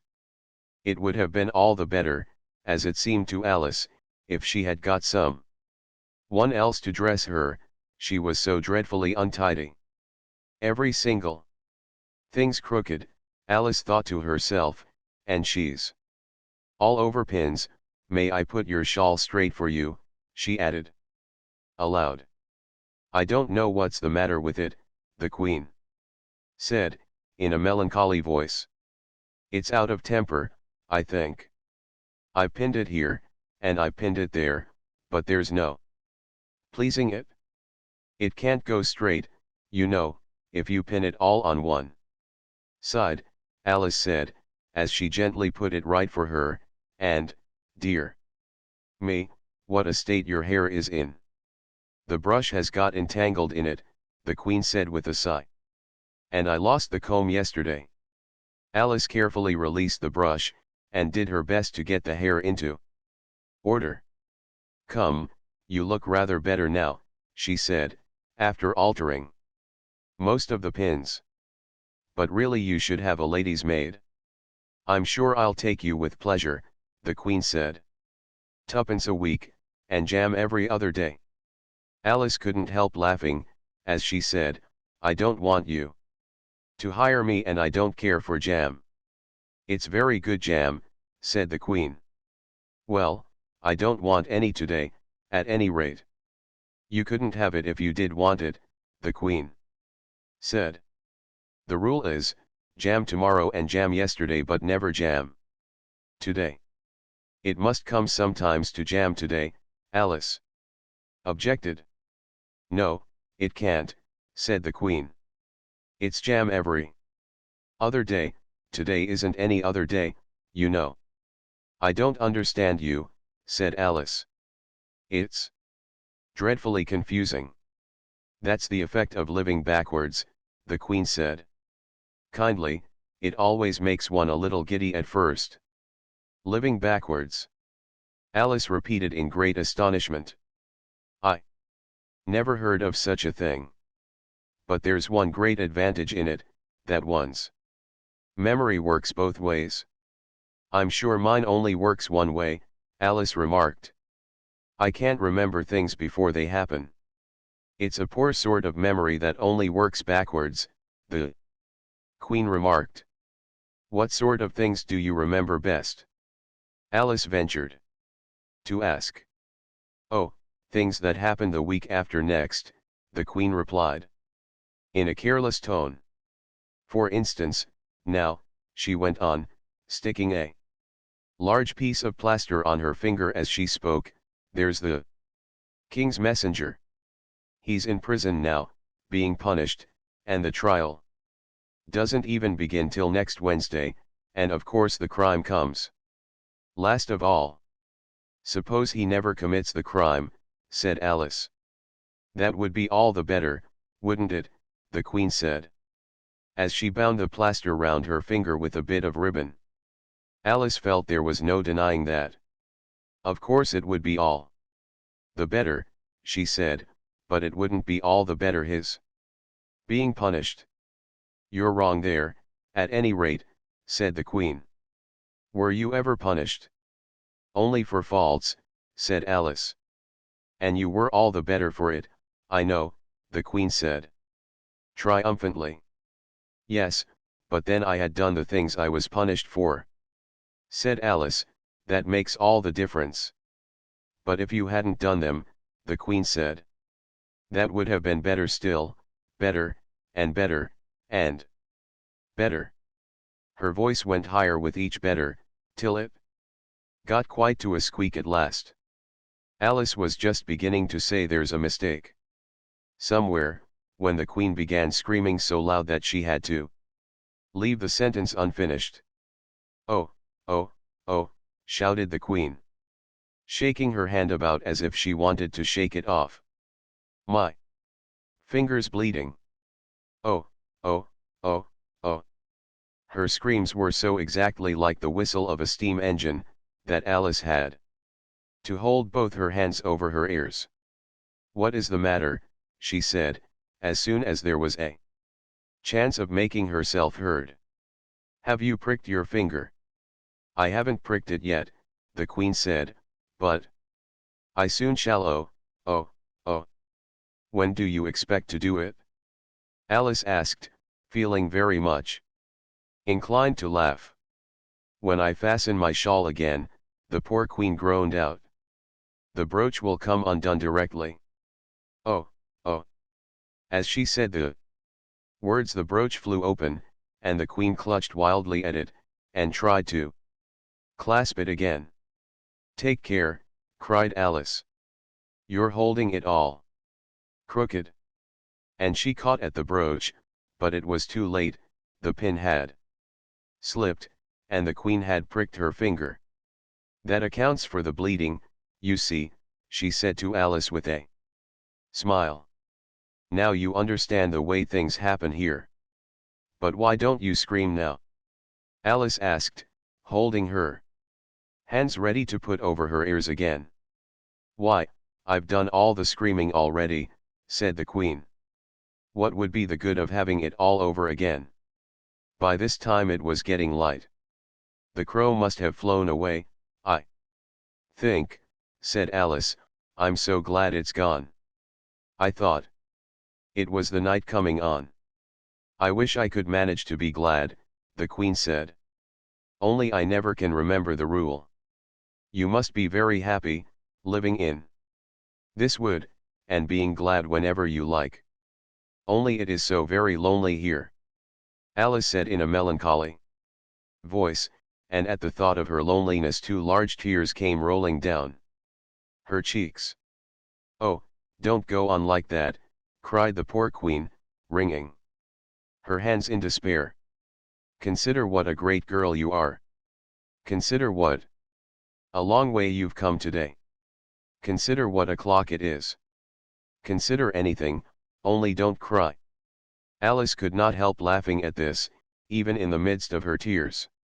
"Can you keep from crying by considering things?" she asked. "That's the way it's done," the Queen said with great decision. "Nobody can do 2 things at once, you know. Let's consider your age to begin with. How old are you?" "I'm 7½ exactly." "You needn't say exactually," the Queen remarked. "I can believe it without that. Now I'll give you something to believe. I'm just 101, 5 months and a day." "I can't believe that," said Alice. "Can't you?" the Queen said in a pitying tone. "Try again, draw a long breath, and shut your eyes." Alice laughed. "There's no use trying," she said. "One can't believe impossible things." "I dare say you haven't had much practice," said the Queen. "When I was your age, I always did it for half an hour a day. Why, sometimes I believed as many as 6 impossible things before breakfast." "There goes the shawl again." The brooch had come undone as she spoke, and a sudden gust of wind blew the Queen's shawl across a little brook. The Queen spread out her arms again and went flying after it, and this time she succeeded in catching it for herself. "I've got it," she cried in a triumphant tone. "Now you shall see me pin it on again, all by myself." "Then I hope your finger is better now," Alice said very politely, as she crossed the little brook after the Queen. Asterisk asterisk asterisk asterisk asterisk asterisk asterisk. Asterisk asterisk asterisk asterisk asterisk asterisk. Asterisk asterisk asterisk asterisk asterisk asterisk asterisk. "Oh, much better," cried the Queen, her voice rising to a squeak as she went on. "Much better. Better. Better. Beet." The last word ended in a long bleat, so like a sheep that Alice quite started. She looked at the Queen, who seemed to have suddenly wrapped herself up in wool. Alice rubbed her eyes, and looked again. She couldn't make out what had happened at all. Was she in a shop? And was it really a sheep that was sitting on the other side of the counter? Rub as she could, she could make nothing more of it. She was in a little dark shop. Leaning with her elbows on the counter, and opposite to her was an old sheep, sitting in an armchair knitting, and every now and then leaving off to look at her through a great pair of spectacles. "What is it you want to buy?" the sheep said at last, looking up for a moment from her knitting. "I don't quite know yet," Alice said, very gently.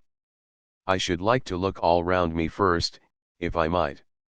"You may look in front of you, and on both sides, if you like," said the sheep, "but you can't look all round. Unless you've got eyes at the back of your head."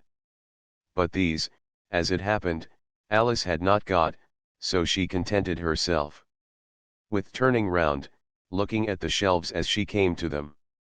The shop seemed to be full of all manner of curious things, but the oddest part of it all was, that whenever she looked hard at any shelf, to make out exactly what it had on it, that particular shelf was always quite empty, though the others round it were crowded as full as they could hold.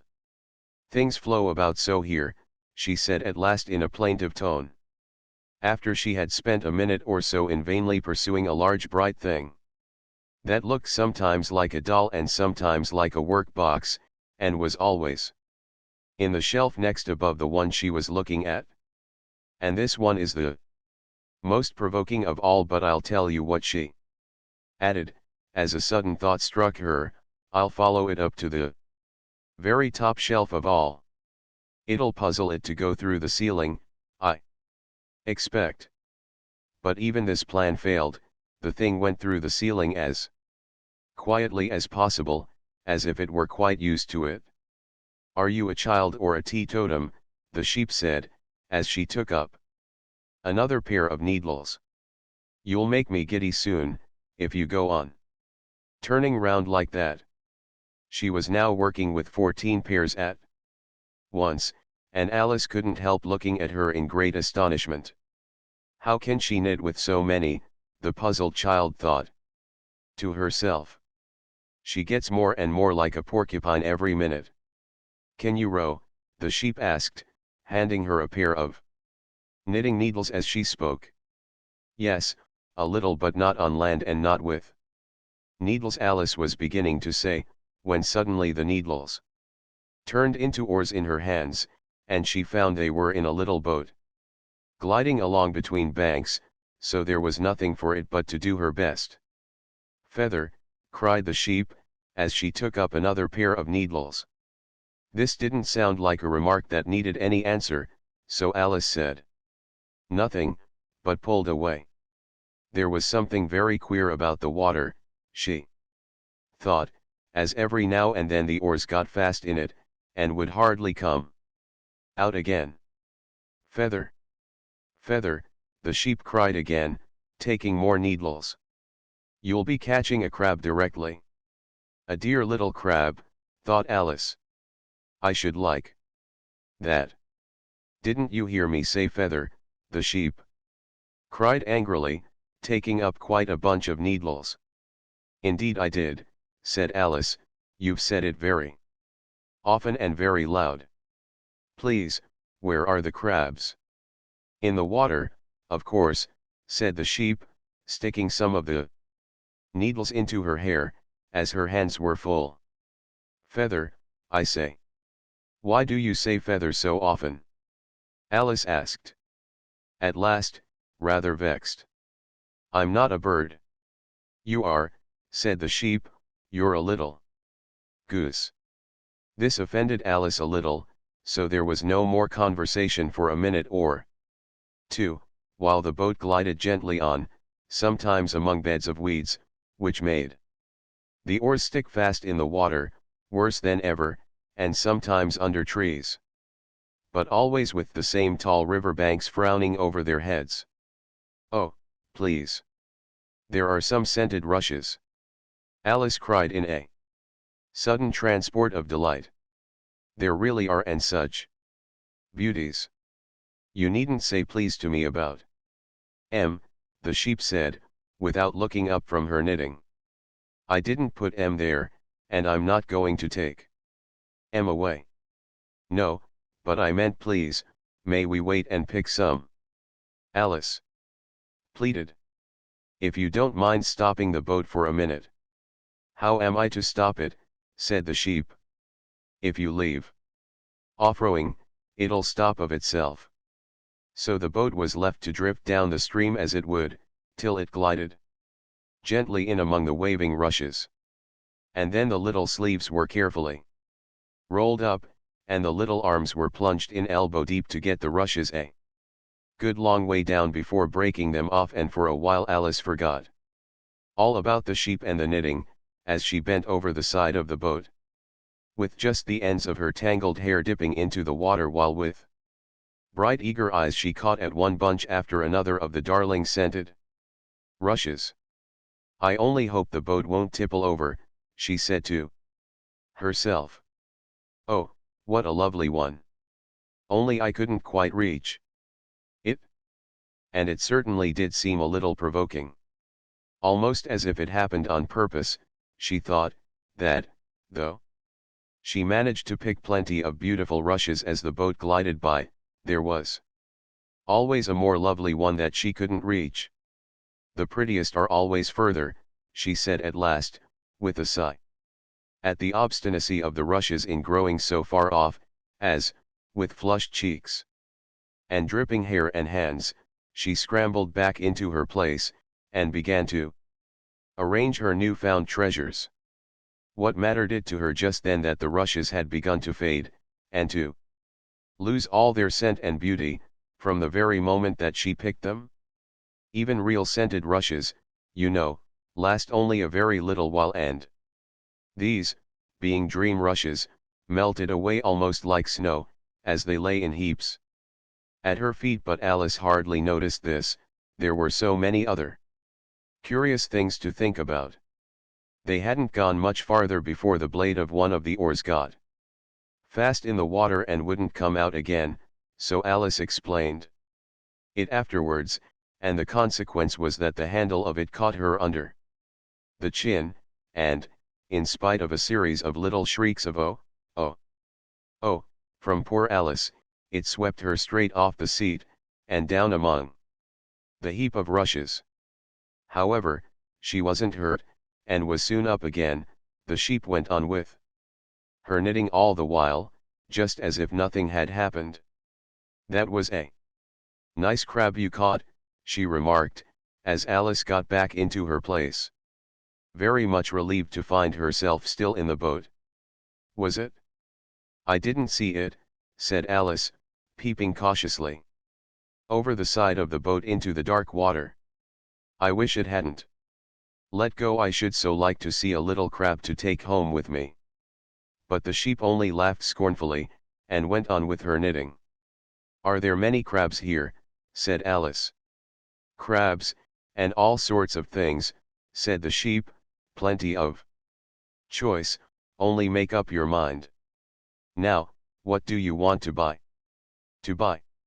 Alice echoed in a tone that was half astonished and half frightened, for the oars, and the boat, and the river, had vanished all in a moment, and she was back again in the little dark shop. I should like to buy an egg, please, she said timidly. How do you sell them? 5 farthing for one, 2 for two, the sheep replied. Then 2 are cheaper than 1. Alice said in a surprised tone, taking out her purse. Only you must eat them both, if you buy 2, said the sheep. Then I'll have 1, please, said Alice, as she put the money down on the counter. For she thought to herself, they mightn't be at all nice, you know.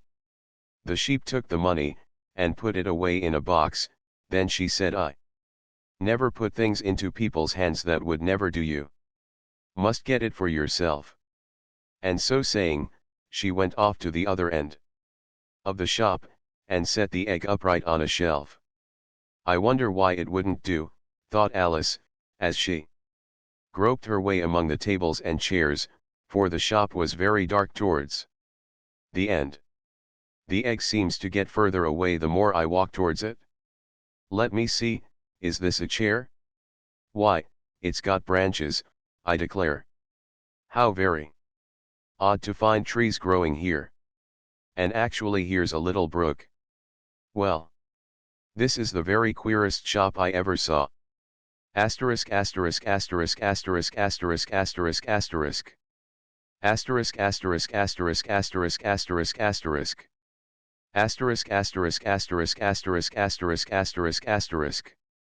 So she went on, wondering more and more at every step, as everything turned into a tree the moment she came up to it, and she quite expected the egg to do the same. Chapter 6. Humpty Dumpty. However, the egg only got larger and larger and more human. When she had come within a few yards of it, she saw that it had eyes and a nose and mouth, and when she had come close to it, she saw clearly that it was Humpty Dumpty himself. It can't be anybody else, she said to herself. I'm as certain of it, as if his name were written all over his face. It might have been written 100 times, easily, on that enormous face.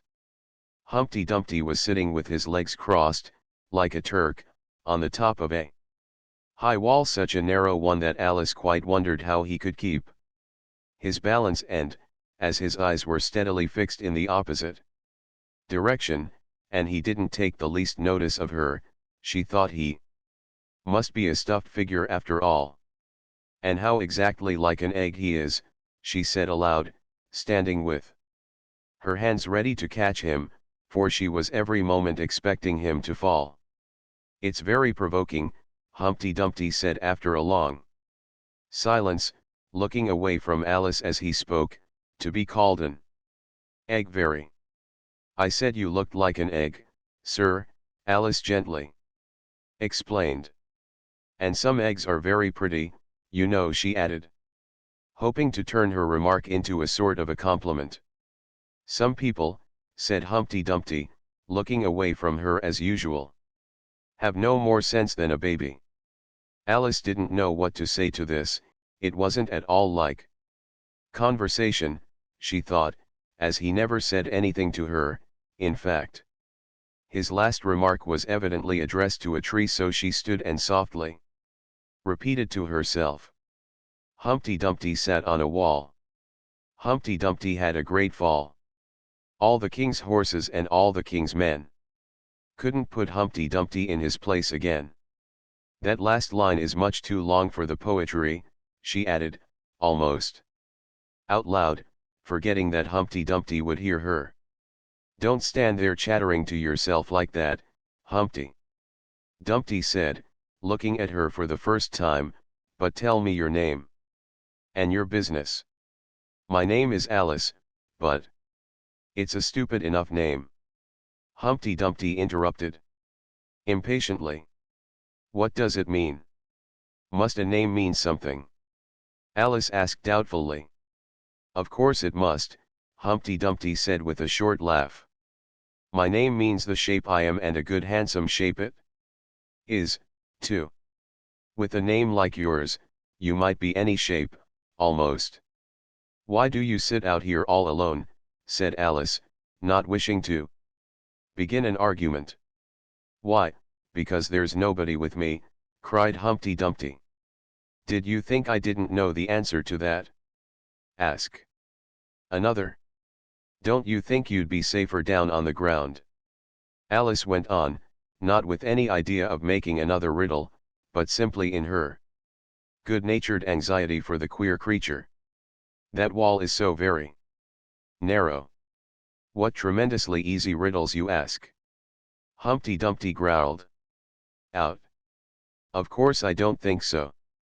Why, if ever I did fall off, which there's no chance of, but if I Did hear he pursed his lips and looked so solemn and grand that Alice could hardly help laughing. If I did fall, he went on, the king has promised me with his very own mouth to send all his horses and all his men. Alice interrupted, rather unwisely. Now I declare that's too bad. Humpty Dumpty cried, breaking into a sudden passion. You been listening at doors and behind trees and down chimneys, or you couldn't have known it? I haven't, indeed. Alice said very gently. It's in a book. Ah, well. They may write such things in a book, Humpty Dumpty said in a calmer tone. That's what you call a history of England, that is.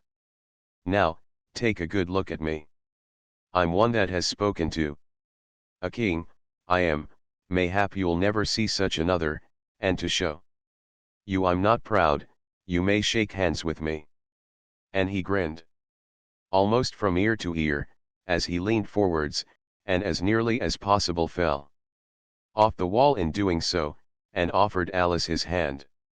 She watched him a little anxiously as she took it. If he smiled much more, the ends of his mouth might meet behind, she thought, and then I don't know what would happen to his head. I'm afraid it would come off. Yes, all his horses and all his men, Humpty Dumpty went on. They'd pick me up again in a minute, they would. However, this conversation is going on a little too fast, let's go back to the last remark but one. I'm afraid I can't quite remember it, Alice said very politely. In that case we start fresh, said Humpty Dumpty, and it's my turn to choose a subject. He talks about it? Just as if it was a game, thought Alice. So here's a question for you. How old did you say you were? Alice made a short calculation, and said 7 years and 6 months. Wrong. Humpty Dumpty exclaimed triumphantly. You never said a word like it. I thought you meant how old are you? Alice explained. If I'd meant that, I'd have said it, said Humpty Dumpty. Alice didn't want to begin another argument, so she said nothing. 7 years and 6 months. Humpty Dumpty repeated thoughtfully. An uncomfortable sort of age. Now if you'd asked my advice, I'd have said leave off at 7, but it's too late now. I never ask advice about growing, Alice said indignantly. Too proud, the other inquired. Alice felt even more indignant at this suggestion. I mean, she said, that one can't help growing older. One can't, perhaps, said Humpty Dumpty, but two can. With proper assistance, you might have left off at 7.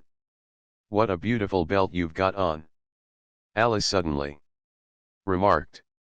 They had had quite enough of the subject of age, she thought, and if they really were to take turns in choosing subjects, it was her turn now. At least, she corrected herself on second thoughts, a beautiful cravat, I should have said no, a belt, I mean I beg your pardon, she added in dismay, for Humpty Dumpty looked thoroughly offended, and she began to wish she hadn't chosen that subject. If I only knew, she thought to herself, which was neck and which was waist. Evidently Humpty Dumpty was very angry, though he said nothing for a minute or two. When he did speak again, it was in a deep growl. It is a most provoking thing, he said at last, when a person doesn't know a cravat from a belt. I know it's very ignorant of me, Alice said, in so humble a tone that Humpty Dumpty relented. It's a cravat, child, and a beautiful one, as you say. It's a present from the White King and Queen. There now. Is it really, said Alice, quite pleased to find that she had chosen a good subject, after all. They gave it me, Humpty Dumpty continued thoughtfully, as he crossed one knee over the other and clasped his hands round it. They gave it me for an unbirthday present. I beg your pardon, Alice said with a puzzled air. I'm not offended, said Humpty Dumpty. I mean, what is an unbirthday present? A present given when it isn't your birthday, of course. Alice considered a little. I like birthday presents best, she said at last. You don't know what you're talking about, cried Humpty Dumpty.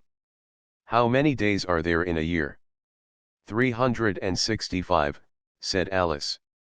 And how many birthdays have you? 1. And if you take 1 from 365, what remains? 364, of course. Humpty Dumpty looked doubtful. I'd rather see that done on paper, he said. Alice couldn't help smiling as she took out her memorandum book, and worked the sum for him. 365. 1. Underscore underscore underscore underscore. 364. Underscore underscore underscore. Humpty Dumpty took the book, and looked at it carefully. That seems to be done right, he began. You're holding it upside down, Alice interrupted. To be sure I was, Humpty Dumpty said gaily, as she turned it round for him. I thought it looked a little queer.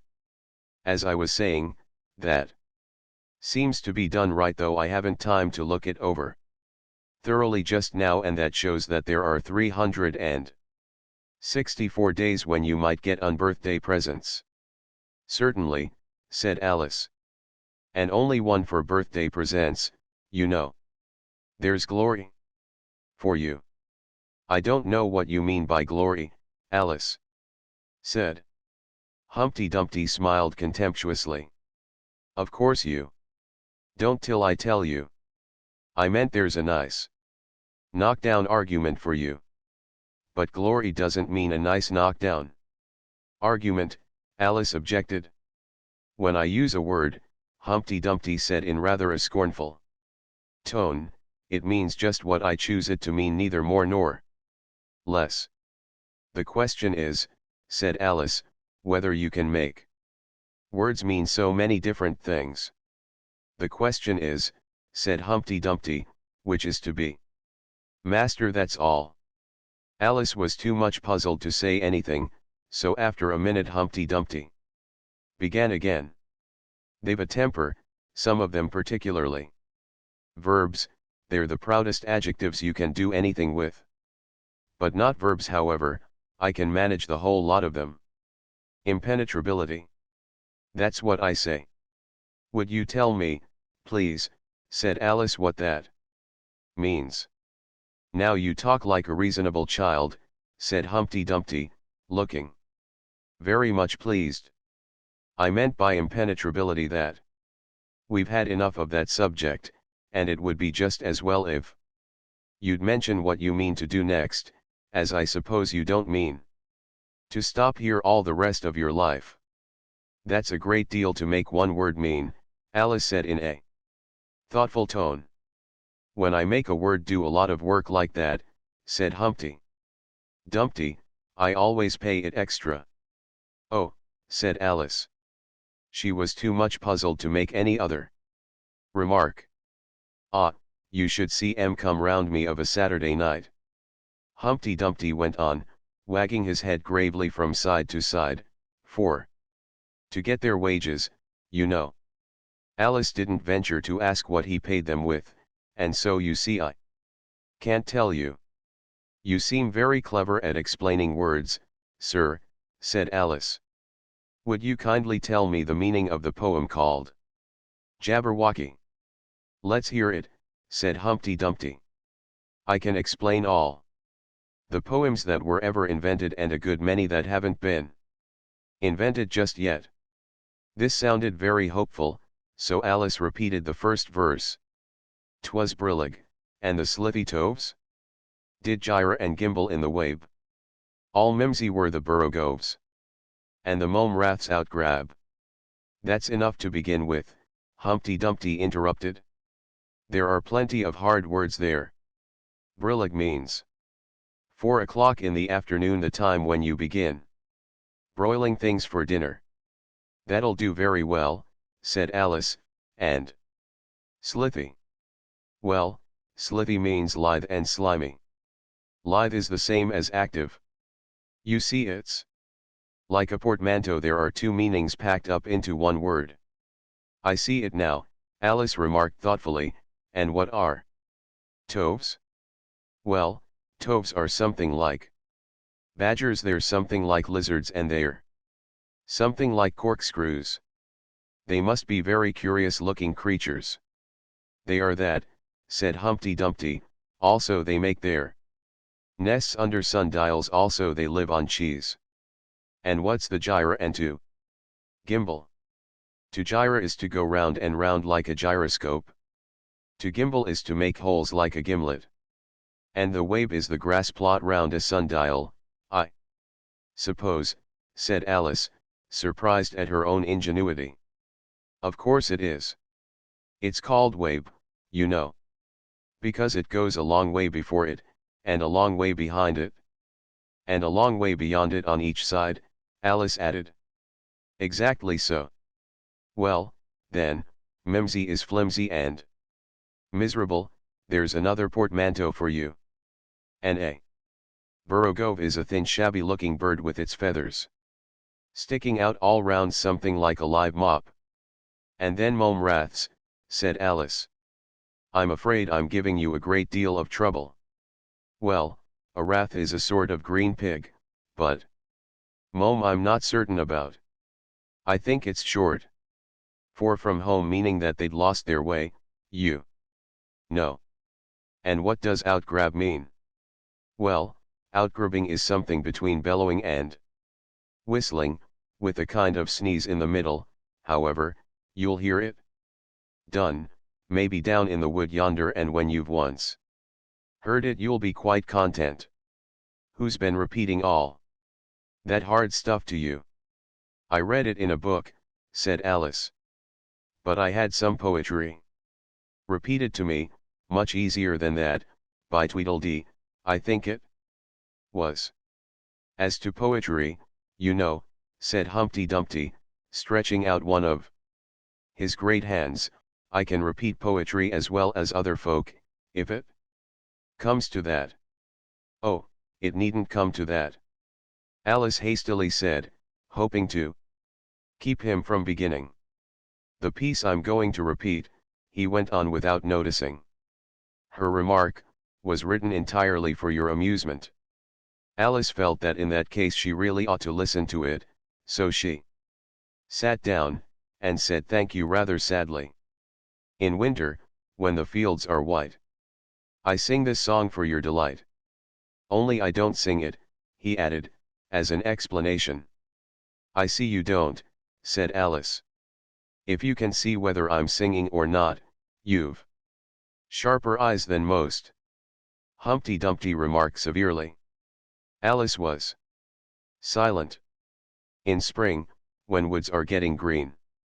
I'll try and tell you what I mean. Thank you very much, said Alice. In summer, when the days are long. Perhaps you'll understand the song. In autumn, when the leaves are brown. Take pen and ink, and write it down. I will, if I can remember it so long, said Alice. You needn't go on making remarks like that, Humpty Dumpty said, they're not sensible, and they put me out. I sent a message to the fish. I told them this is what I wish. The little fishes of the sea. They sent an answer back to me. The little fish's answer was, we cannot do it, sir, because I'm afraid I don't quite understand, said Alice. It gets easier further on, Humpty Dumpty replied. I sent to them again to say, it will be better to obey. The fishes answered with a grin. Why, what a temper you are in. I told them once, I told them twice. They would not listen to advice. I took a kettle large and new. fit for the deed I had to do. My heart went hop, my heart went thump. I filled the kettle at the pump. Then someone came to me and said, "The little fishes are in bed." I said to him, I said it plain. "Then you must wake them up again." I said it very loud and clear. I went and shouted in his ear. Humpty Dumpty raised his voice almost to a scream as he repeated this verse. And Alice thought with a shudder, I wouldn't have been the messenger for anything. But he was very stiff and proud. He said, "You needn't shout so loud." And he was very proud and stiff. He said I'd go and wake them, if I took a corkscrew from the shelf. I went to wake them up myself. And when I found the door was locked, I pulled and pushed and kicked and knocked. And when I found the door was shut, I tried to turn the handle, but there was a long pause. "Is that all?" Alice timidly asked. "That's all," said Humpty Dumpty. "Goodbye." This was rather sudden, Alice thought, but, after such a very strong hint that she ought to be going, she felt that it would hardly be civil to stay. So she got up, and held out her hand. "Goodbye, till we meet again," she said as cheerfully as she could. "I shouldn't know you again if we did meet, Humpty." Dumpty replied in a discontented tone, giving her one of his fingers to shake. "You're so exactly like other people. The face is what one goes by, generally," Alice remarked in a thoughtful tone. "That's just what I complain of," said Humpty Dumpty. "Your face is the same as everybody has the two eyes. So, marking their places in the air with this thumb, nose in the middle, mouth under. It's always the same. Now if you had the two eyes on the same side of the nose, for instance, or the mouth at the top, that would be some help." "It wouldn't look nice," Alice objected. But Humpty Dumpty only shut his eyes and said, "Wait till you've tried." Alice waited a minute to see if he would speak again, but as he never opened his eyes or took any further notice of her, she said goodbye once more, and, getting no answer to this, she quietly walked away, but she couldn't help saying to herself as she went, "Of all the unsatisfactory," she repeated this aloud, as it was a great comfort to have such a long word to say, "of all the unsatisfactory people I ever met." She never finished the sentence, for at this moment a heavy crash shook the forest from end to end. Chapter 7. The Lion and the Unicorn. The next moment soldiers came running through the wood, at first in twos and threes, then 10 or 20 together, and at last in such crowds that they seemed to fill the whole forest. Alice got behind a tree, for fear of being run over, and watched them go by. She thought that in all her life she had never seen soldiers so uncertain on their feet.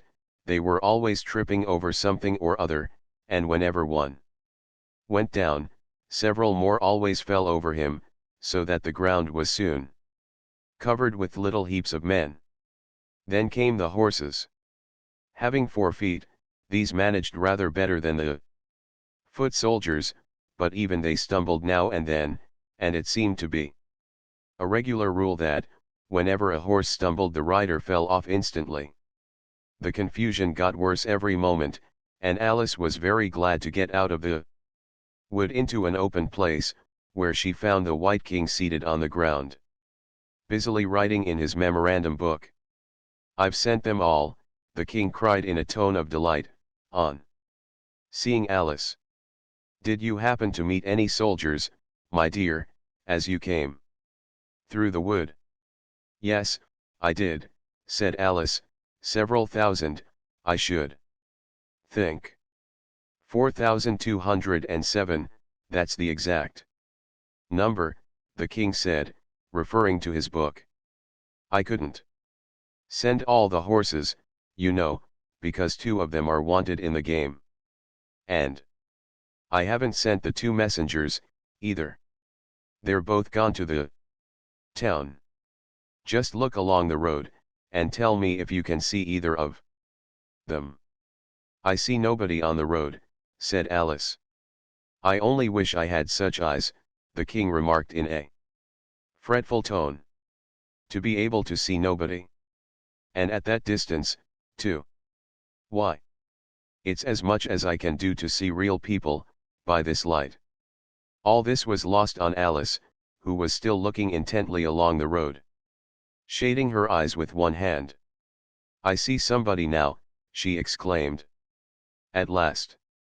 But he's coming very slowly, and what curious attitudes he goes into.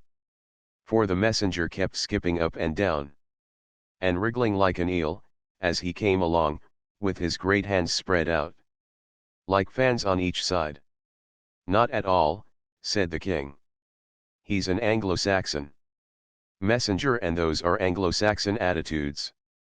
He only does them when he's happy. His name is Heka. He pronounced it so as to rhyme with mayor. I love my love with an H, Alice couldn't help beginning. Because he is happy. I hate him with an H, because he is hideous. I fed him with ham sandwiches and hay. His name is Heka, and he lives. He lives on the hill, the king remarked simply, without the least idea that he was joining in the game, while Alice was still hesitating for the name of a town beginning with H. The other messengers called. Hada. I must have two, you know, to come and go. One to come, and one to go. I beg your pardon, said Alice. It isn't respectable to beg, said the king. I only meant that I didn't understand, said Alice. Why one to come and one to go? Didn't I tell you, the king repeated impatiently. I must have two to fetch and carry. One to fetch, and one to carry. At this moment the messenger arrived. He was far too much out of breath to say a word, and could only wave his hands about, and make the most fearful faces at the poor king. This young lady loves you with an H, the king said, introducing Alice in the hope of turning off the messenger's attention from himself, but it was no use. The Anglo-Saxon attitudes only got more extraordinary every moment, while the great eyes rolled wildly from side to side. You alarm me, said the king. I feel faint, give me a ham sandwich. On which the messenger, to Alice's great amusement, opened a bag that hung round his neck, and handed a sandwich to the king, who devoured it greedily. Another sandwich, said the king. There's nothing but hay left now, the messenger said, peeping into the bag. Hay, then, the king murmured in a faint whisper. Alice was glad to see that it revived him a good deal. There's nothing like eating hay when you're faint, he remarked to her, as he munched away. I should think throwing cold water over you would be better, Alice suggested, or some sal volatile.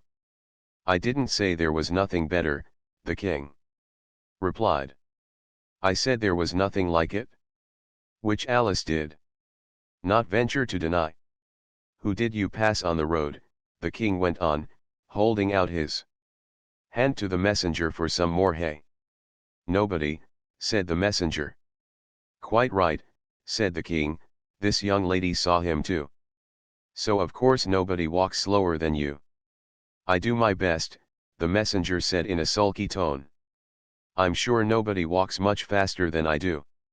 He can't do that, said the king, or else he'd have been here first.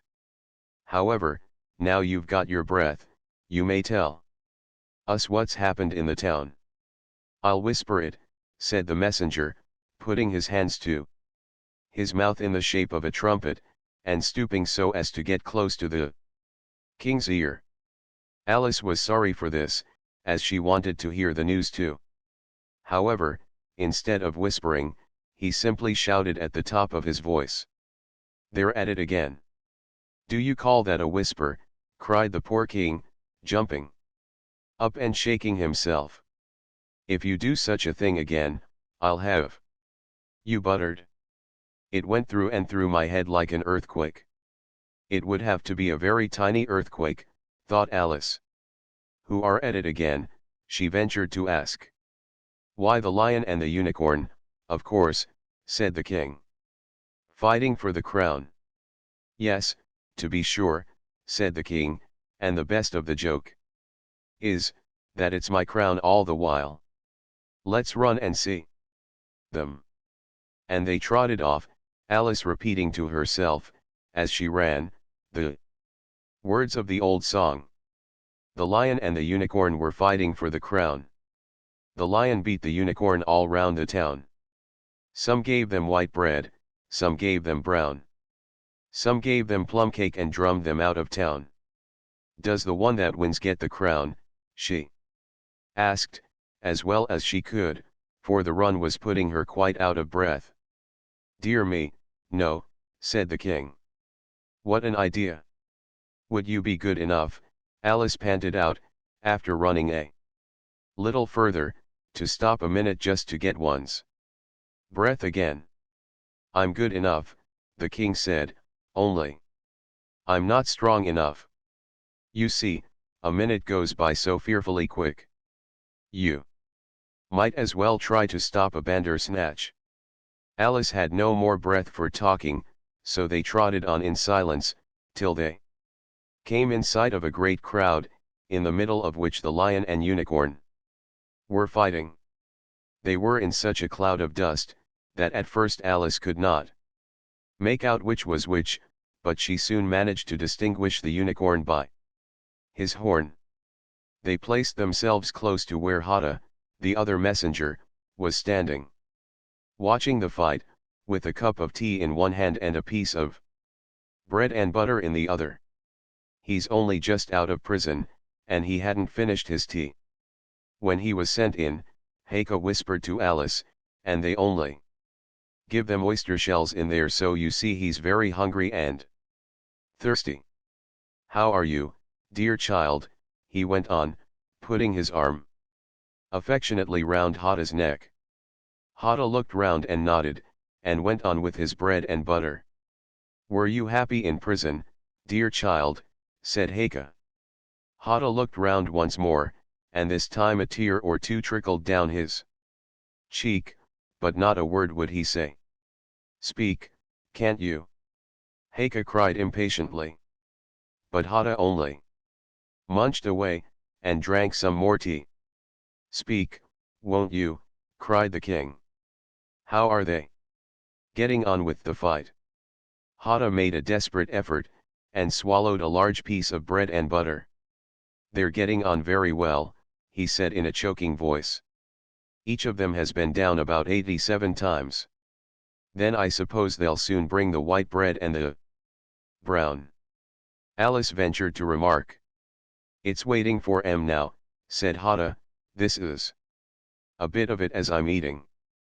There was a pause in the fight just then, and the lion and the unicorn sat down, panting, while the king called out 10 minutes aloud for refreshments. Heike and Hata set to work at once, carrying rough trays of white and brown bread. Alice took a piece to taste, but it was very dry.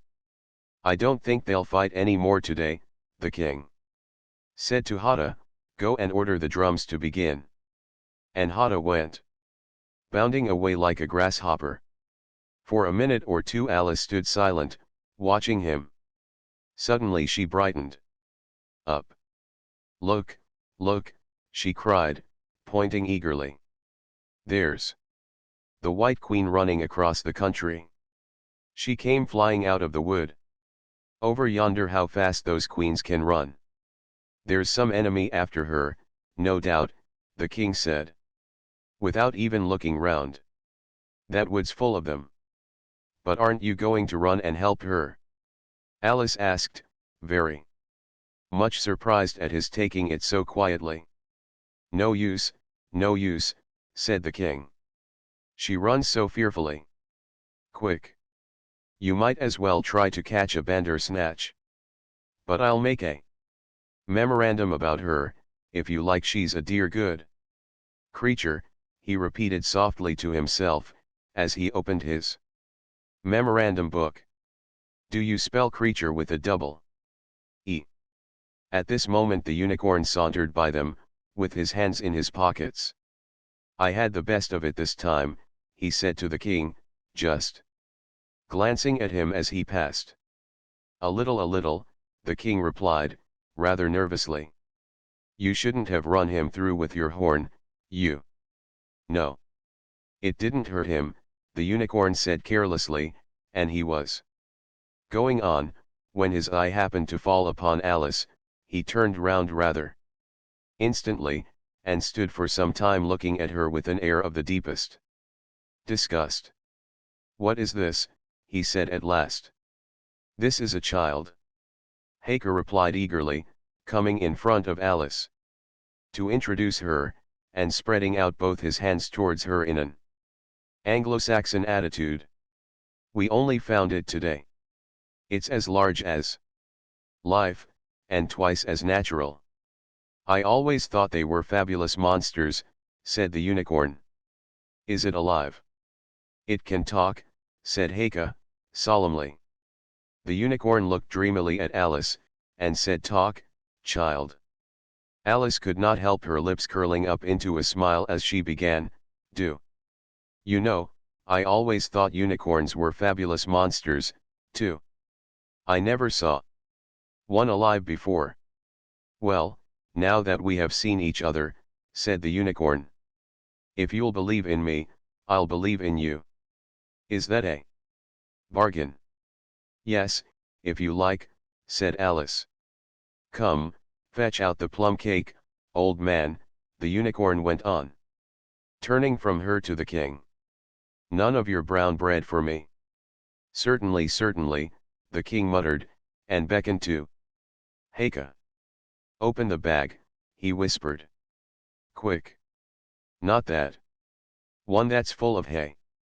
Heike took a large cake out of the bag, and gave it to Alice to hold, while he got out a dish and carving knife. How they all came out of it Alice couldn't guess. It was just like a conjuring trick, she thought. The lion had joined them while this was going on. He looked very tired and sleepy, and his eyes were half shut. What's this? He said, blinking lazily at Alice, and speaking in a deep hollow tone that sounded like the tolling of a great bell. Ah, what is it, now? The unicorn cried eagerly. You'll never guess. I couldn't. The lion looked at Alice wearily. Are you animal, vegetable, or mineral? He said, yawning at every other word. It's a fabulous monster, the unicorn cried out, before Alice could reply. Then hand round the plum cake, monster, the lion said, lying down and putting his chin on his paws. And sit down, both of you, too. The king and the unicorn fair play with the cake, you know. The king was evidently very uncomfortable at having to sit down between the two great creatures, but there was no other place for him. What a fight we might have for the crown, now, the unicorn said, looking slyly up at the crown, which the poor king was nearly shaking off his head, he trembled so much. I should win easy, said the lion. I'm not so sure of that, said the unicorn. Why, I beat you all round the town, you chicken, the lion replied angrily, half getting up as he spoke. Here the king interrupted, to prevent the quarrel going on. He was very nervous, and his voice quite quivered. All round the town, he said. That's a good long way. Did you go by the old bridge, or the marketplace? You get the best view by the old bridge. I'm sure I don't know, the lion growled out as he lay down again. There was too much dust to see anything. What a time the monster is, cutting up that cake. Alice had seated herself on the bank of a little brook, with the great dish on her knees, and was sawing away diligently with the knife. "It's very provoking," she said, in reply to the lion. She was getting quite used to being called the monster. "I've cut several slices already, but they always join on again. You don't know how to manage looking-glass cakes," the unicorn remarked. "Hand it round first, and cut it afterwards." This sounded nonsense, but Alice very obediently got up, and carried the dish round, and the cake divided itself into 3 pieces as she did so. "Now cut it up," said the lion, as she returned to her place with the empty dish. "I say, this isn't fair," cried the unicorn, as Alice sat with the knife in her hand, very much puzzled how to begin. "The monster has given the lion twice as much as me. She's kept none for herself, anyhow," said the lion. "Do you like plum cake, monster?" But before Alice could answer him, the drums began. Where the noise came from, she couldn't make out. The air seemed full of it, and it rang through and through her head till she felt quite deaf, and she started to her feet and sprang across the little brook in her terror.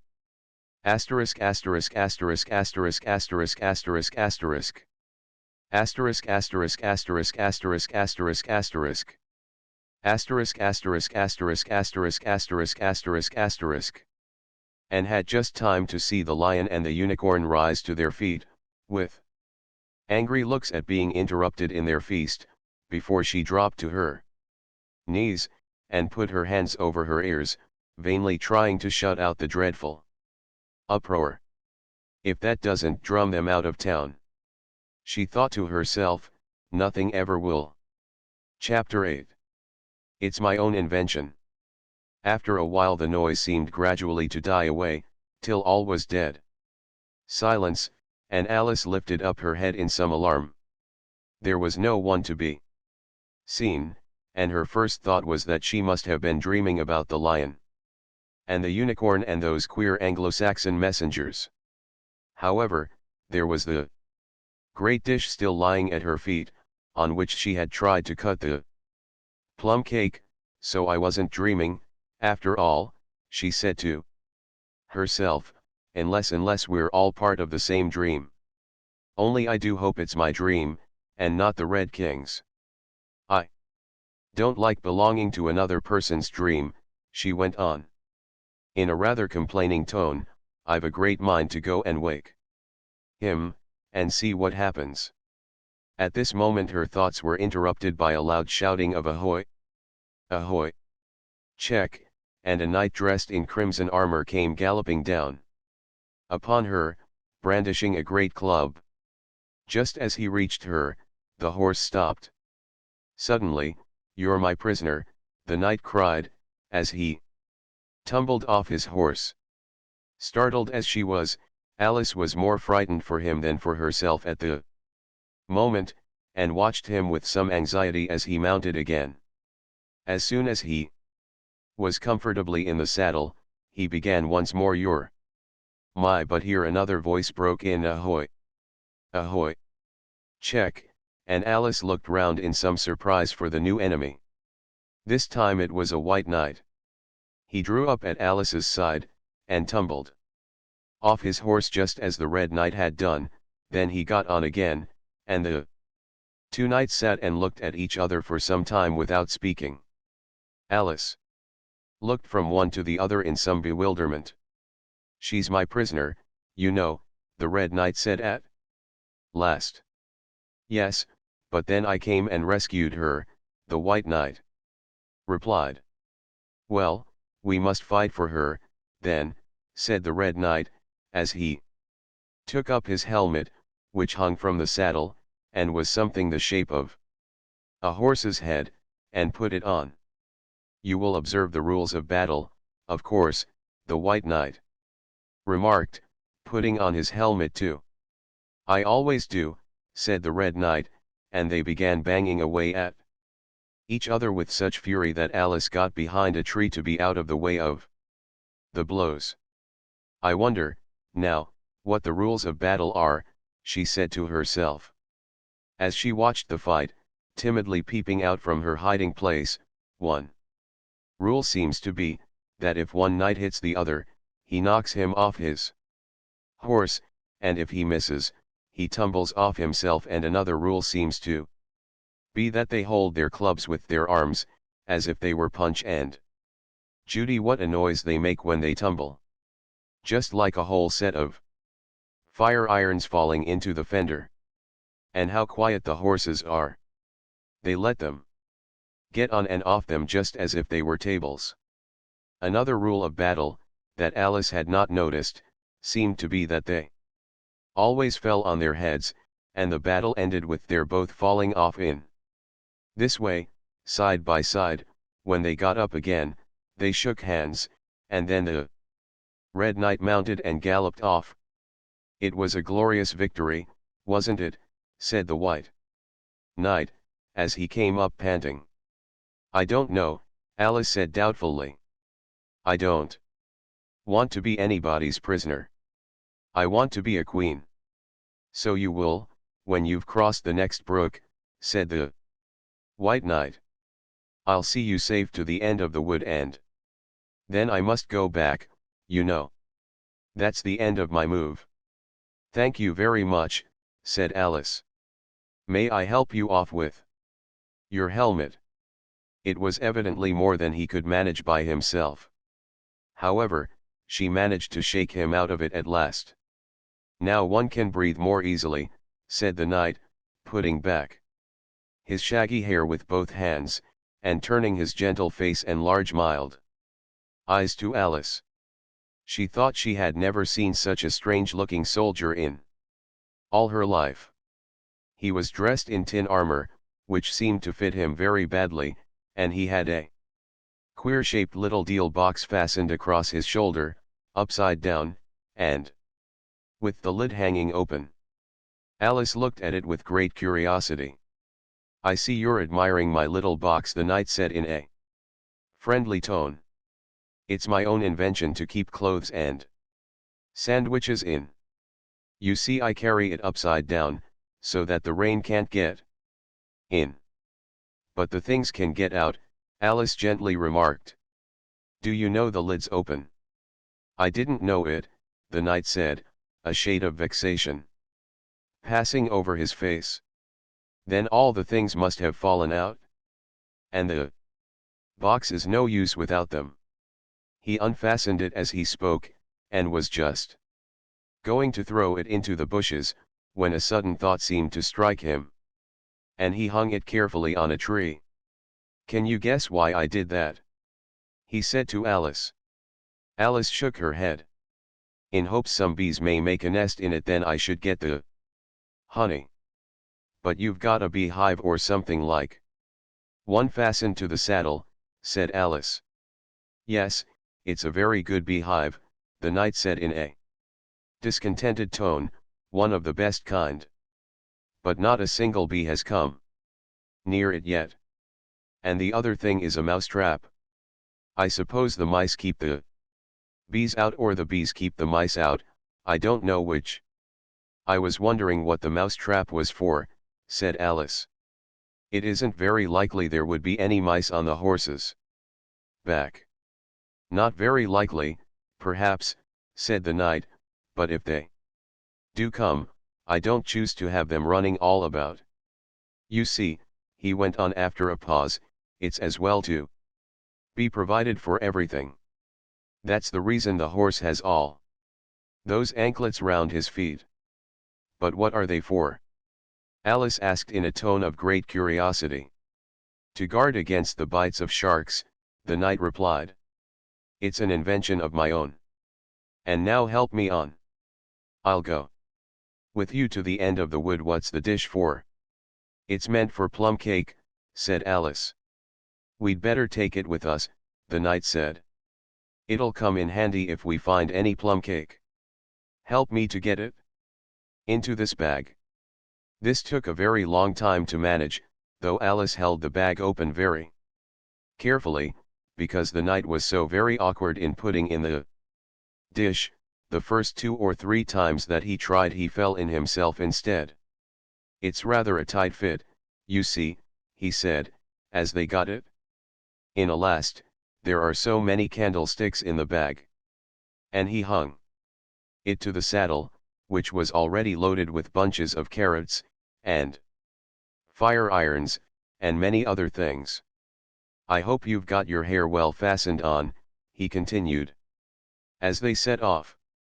"Only in the usual way," Alice said, smiling. "That's hardly enough," he said, anxiously. "You see, the wind is so very strong here. It's as strong as soup. Have you invented a plan for keeping the hair from being blown off?" Alice inquired. "Not yet," said the knight. "But I've got a plan for keeping it from falling off." "I should like to hear it, very much." "First you take an upright stick," said the knight. "Then you make your hair creep up it, like a fruit tree.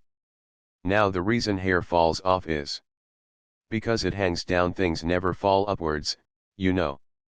It's a plan of my own invention. You may try it if you like." It didn't sound a comfortable plan, Alice thought, and for a few minutes she walked on in silence, puzzling over the idea, and every now and then stopping to help the poor knight, who certainly was not a good rider. Whenever the horse stopped, which it did very often, he fell off in front, and whenever it went on again, which it generally did rather suddenly, he fell off behind. Otherwise he kept on pretty well, except that he had a habit of now and then falling off sideways, and as he generally did this on the side on which Alice was walking, she soon found that it was the best plan not to walk quite close to the horse. "I'm afraid you've not had much practice in riding," she ventured to say, as she was helping him up from his 5th tumble. The knight looked very much surprised, and a little offended at the remark. "What makes you say that?" he asked, as he scrambled back into the saddle, keeping hold of Alice's hair with one hand, to save himself from falling over on the other side.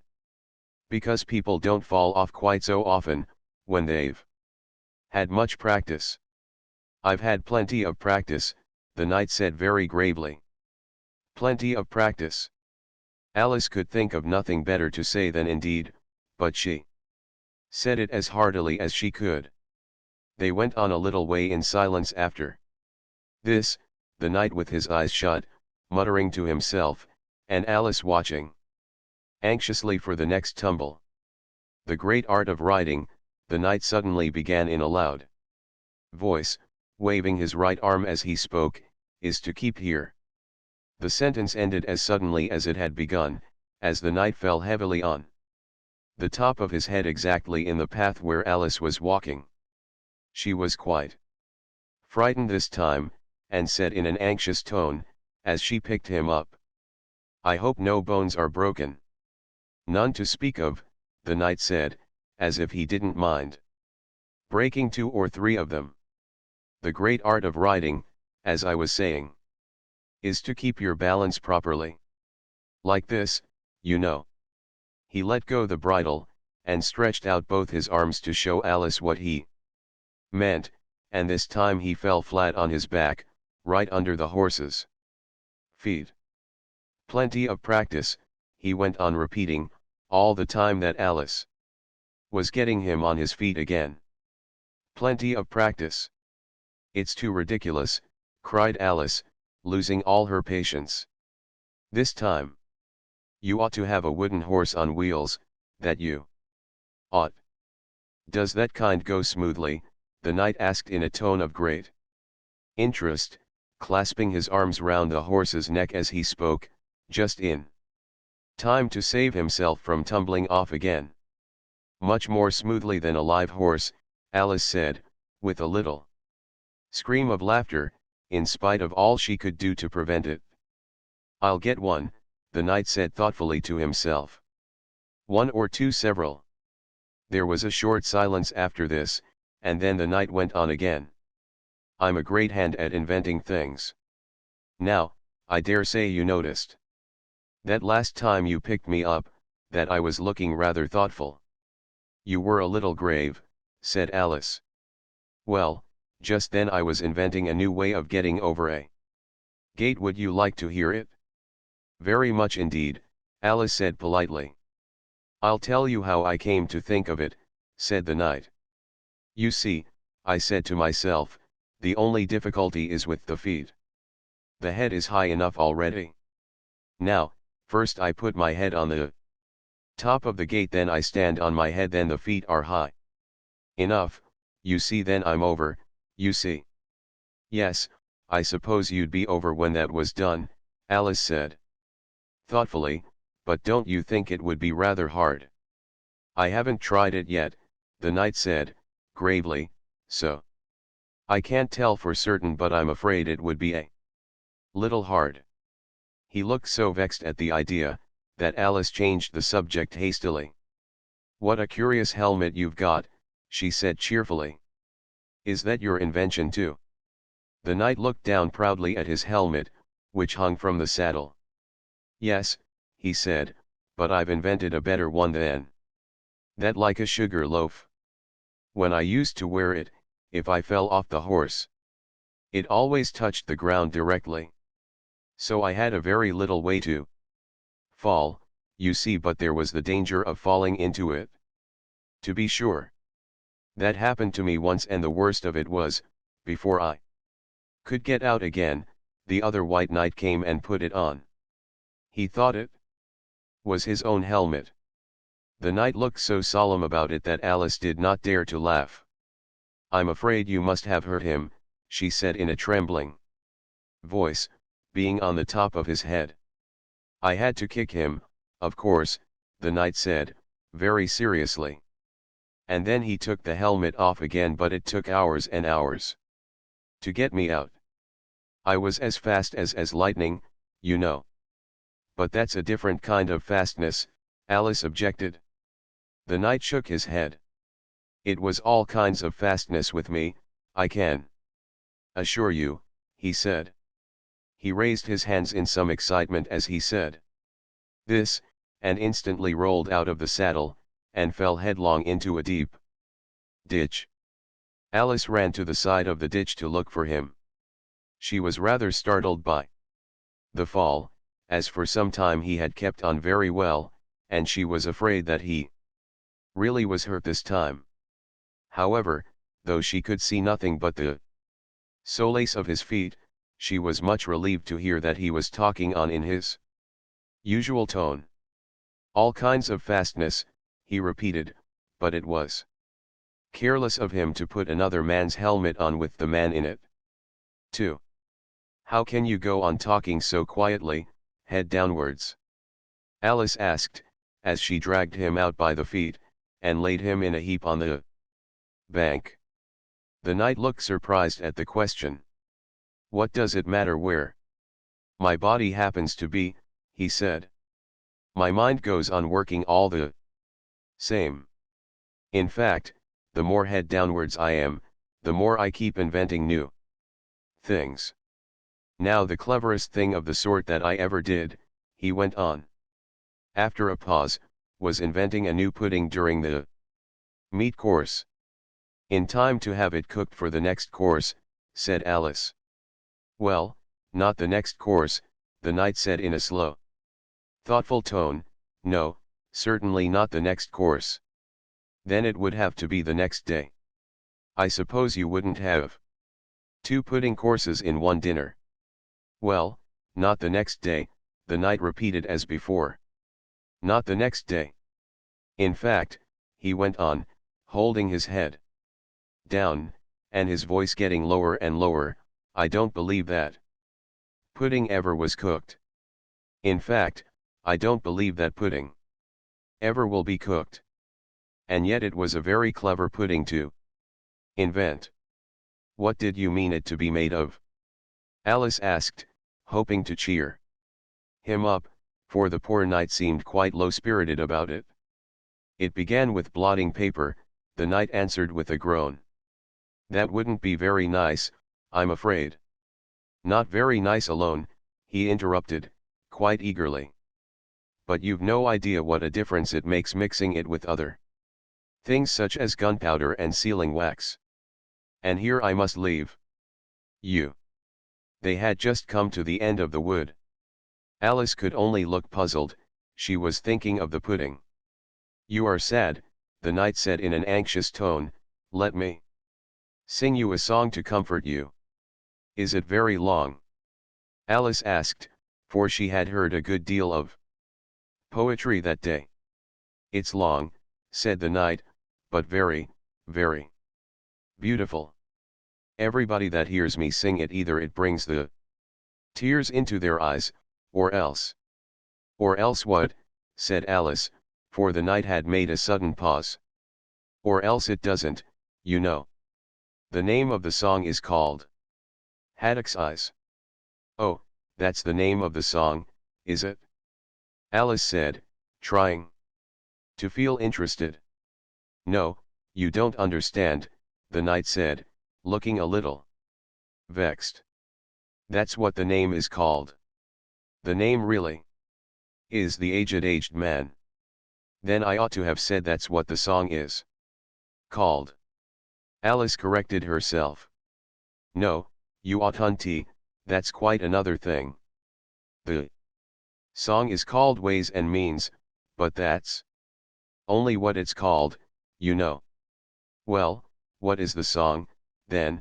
Said Alice, who was by this time completely bewildered. I was coming to that, the knight said. The song really is a sitting on a gate, and the tune's my own invention. So saying, he stopped his horse and let the reins fall on its neck, then, slowly beating time with one hand, and with a faint smile lighting up his gentle foolish face, as if he enjoyed the music of his song, he began. Of all the strange things that Alice saw in her journey through the looking-glass, this was the one that she always remembered most clearly. Years afterwards she could bring the whole scene back again, as if it had been only yesterday. The mild blue eyes and kindly smile of the knight, the setting sun gleaming through his hair, and shining on his armor in a blaze of light that quite dazzled her, the horse quietly moving about, with the reins hanging loose on his neck, cropping the grass at her feet, and the black shadows of the forest behind. All this she took in like a picture. As, with one hand shading her eyes, she leaned against a tree, watching the strange pair, and listening, in a half-dream, to the melancholy music of the song. But the tune isn't his own invention, she said to herself, it's I give thee all, I can no more. She stood and listened very attentively, but no tears came into her eyes. I'll tell thee everything I can. There's little to relate. I saw an aged man sitting on a gate. Who are you, aged man? I said. And how is it you live? And his answer trickled through my head like water through a sieve. He said, I look for butterflies that sleep among the wheat. I make them into mutton pies and sell them in the street. I sell them unto men, he said, who sail on stormy seas. And that's the way I get my bread. A trifle, if you please. But I was thinking of a plan. To dye one's whiskers green. And always use so large a fan that they could not be seen. So, having no reply to give to what the old man said, I cried, come, tell me how you live. And thumped him on the head. His accents mild took up the tale. He said, I go my ways. And when I find a mountain rill, I set it in a blaze. And thence they make a stuff they call Roland's Macassar oil. Yet twopence halfpenny is all they give me for my toil. But I was thinking of a way to feed oneself on batter, and so go on from day to day, getting a little fatter. I shook him well from side to side, until his face was blue. Come, tell me how you live, I cried. And what it is you do? He said, I hunt for haddocks' eyes among the heather bright, and work them into waistcoat buttons in the silent night. And these I do not sell for gold, or coin of silvery shine, but for a copper halfpenny, and that will purchase 9. I sometimes dig for buttered rolls, or set lime twigs for crabs. I sometimes search the grassy knolls for wheels of handsome cabs. And that's the way, he gave a wink, by which I get my wealth. And very gladly will I drink your honour's noble health. I heard him then, for I had just completed my design to keep the Mina bridge from rust, by boiling it in wine. I thanked him much for telling me the way he got his wealth, but chiefly for his wish that he might drink my noble health. And now, if e'er by chance I put my fingers into glue, or madly squeeze a right-hand foot into a left-hand shoe, or if I drop upon my toe a very heavy weight, I weep, for it reminds me so of that old man I used to know, whose look was mild, whose speech was slow, whose hair was whiter than the snow, whose face was very like a crow, with eyes, like cinders, all aglow, who seemed distracted with his woe, who rocked his body to and fro, and muttered mumblingly and low, as if his mouth were full of dough, who snorted like a buffalo, that summer evening, long ago, sitting on a gate. As the knight sang the last words of the ballad, he gathered up the reins, and turned his horse's head along the road by which they had come. You've only a few yards to go, he said, down the hill and over that little brook, and then you'll be a queen, but you'll stay and see me off first, he added as Alice turned with an eager look in the direction to which he pointed. I shan't be long. You'll wait and wave your handkerchief when I get to that turn in the road. I think it'll encourage me, you see. Of course I'll wait, said Alice, and thank you very much for coming so far and for the song. I liked it very much. I hope so, the knight said doubtfully, but you didn't cry so much as I thought you would. So they shook hands, and then the knight rode slowly away into the forest. It won't take long to see him off, I expect, Alice said to herself, as she stood watching him. There he goes. Right on his head as usual. However, he gets on again pretty easily, that comes of having so many things hung round the horse. So she went on talking to herself, as she watched the horse walking leisurely along the road, and the knight tumbling off, first on one side and then on the other. After the fourth or fifth tumble he reached the turn, and then she waved her handkerchief to him, and waited till he was out of sight.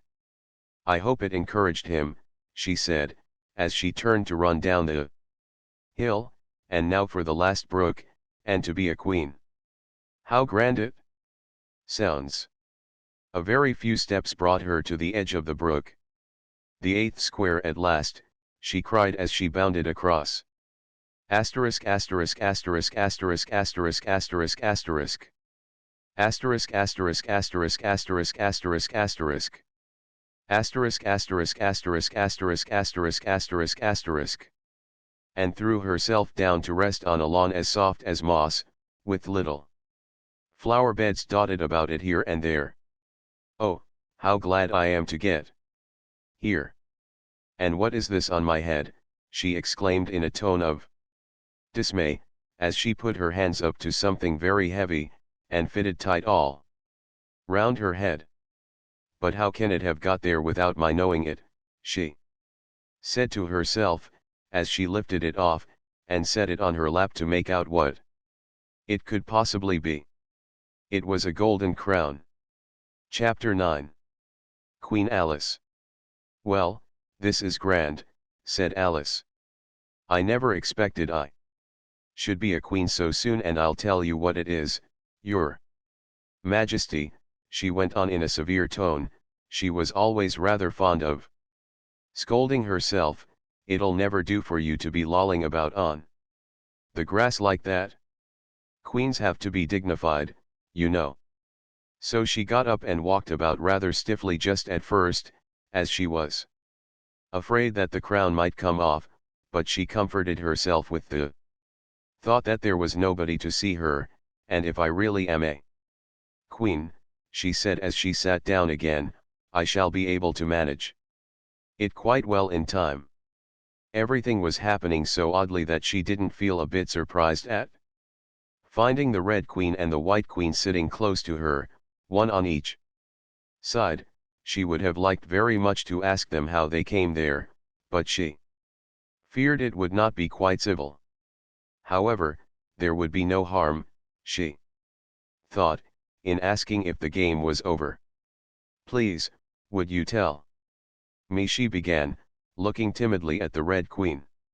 Speak when you're spoken to, the Queen sharply interrupted her.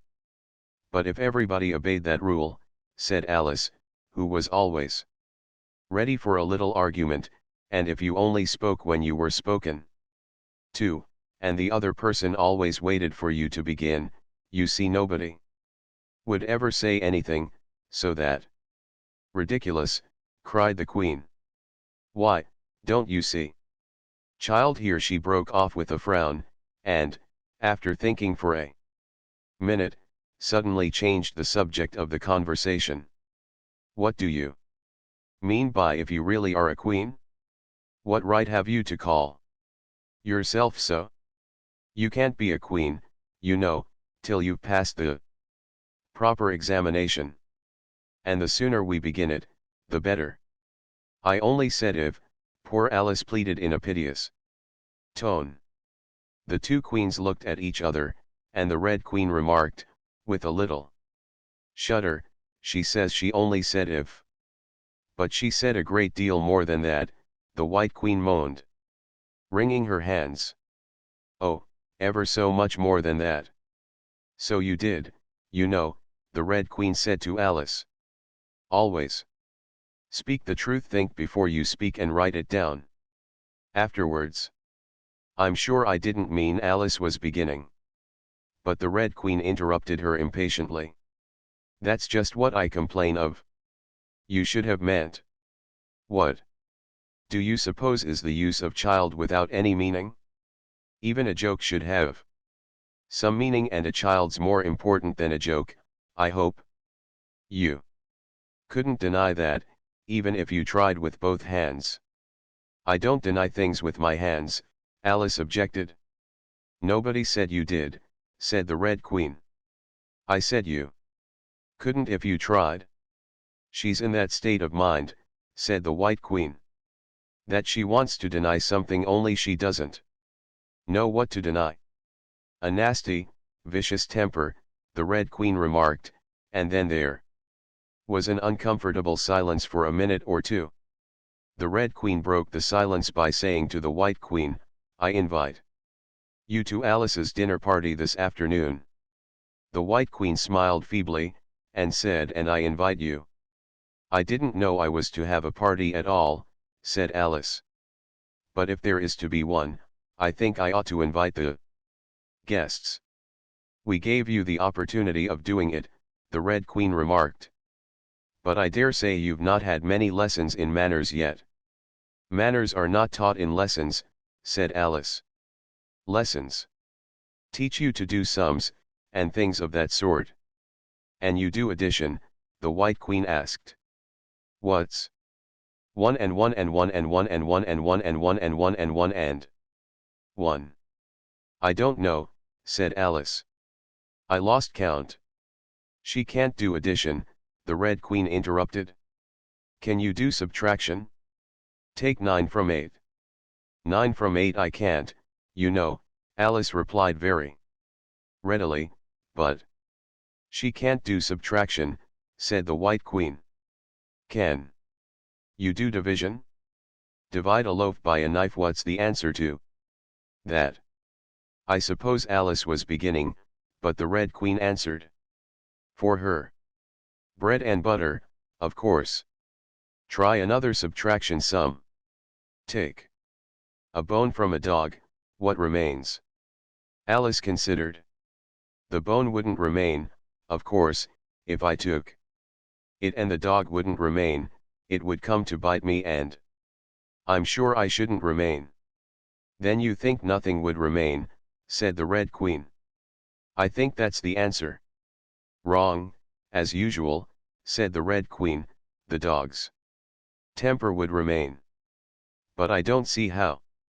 Why, look here, the Red Queen cried. The dog would lose its temper, wouldn't it? Perhaps it would, Alice replied cautiously.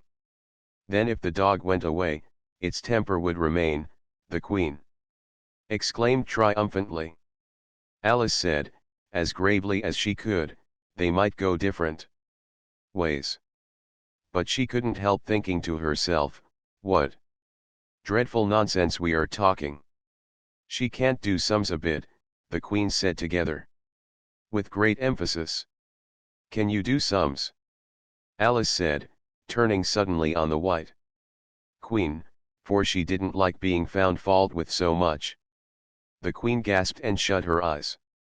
I can do addition, if you give me time, but I can't do subtraction, under any circumstances. Of course you know your ABC, said the Red Queen. To be sure I do, said Alice. So do I, the White Queen whispered, we'll often say it over together, dear.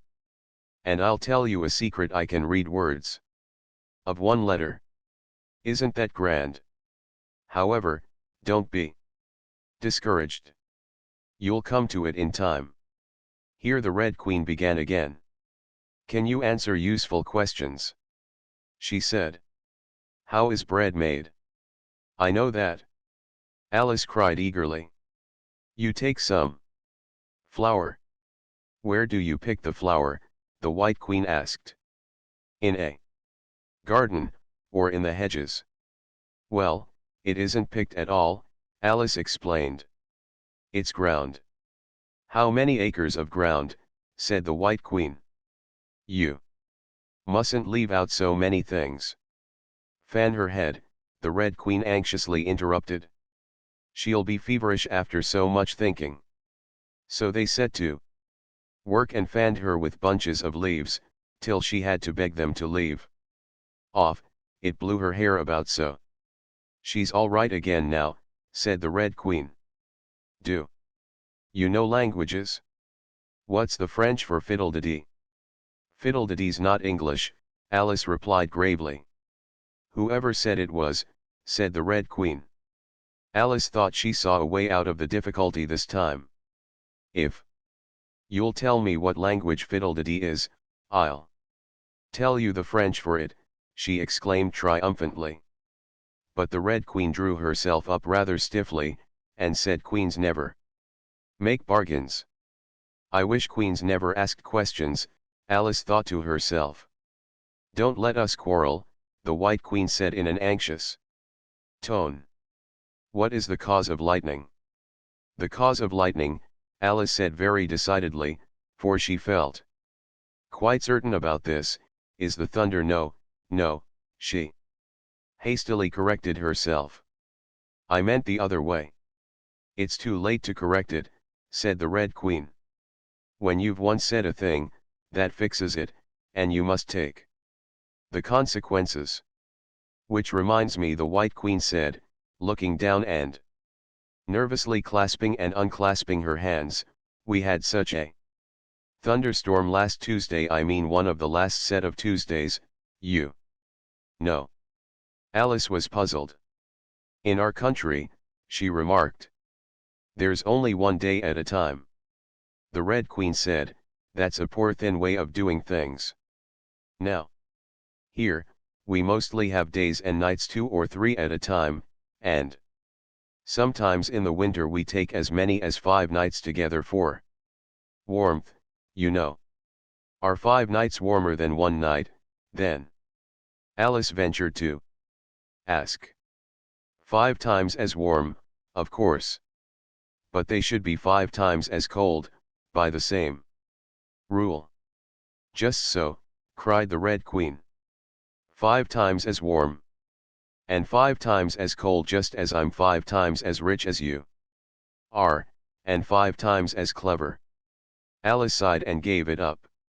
It's exactly like a riddle with no answer, she thought.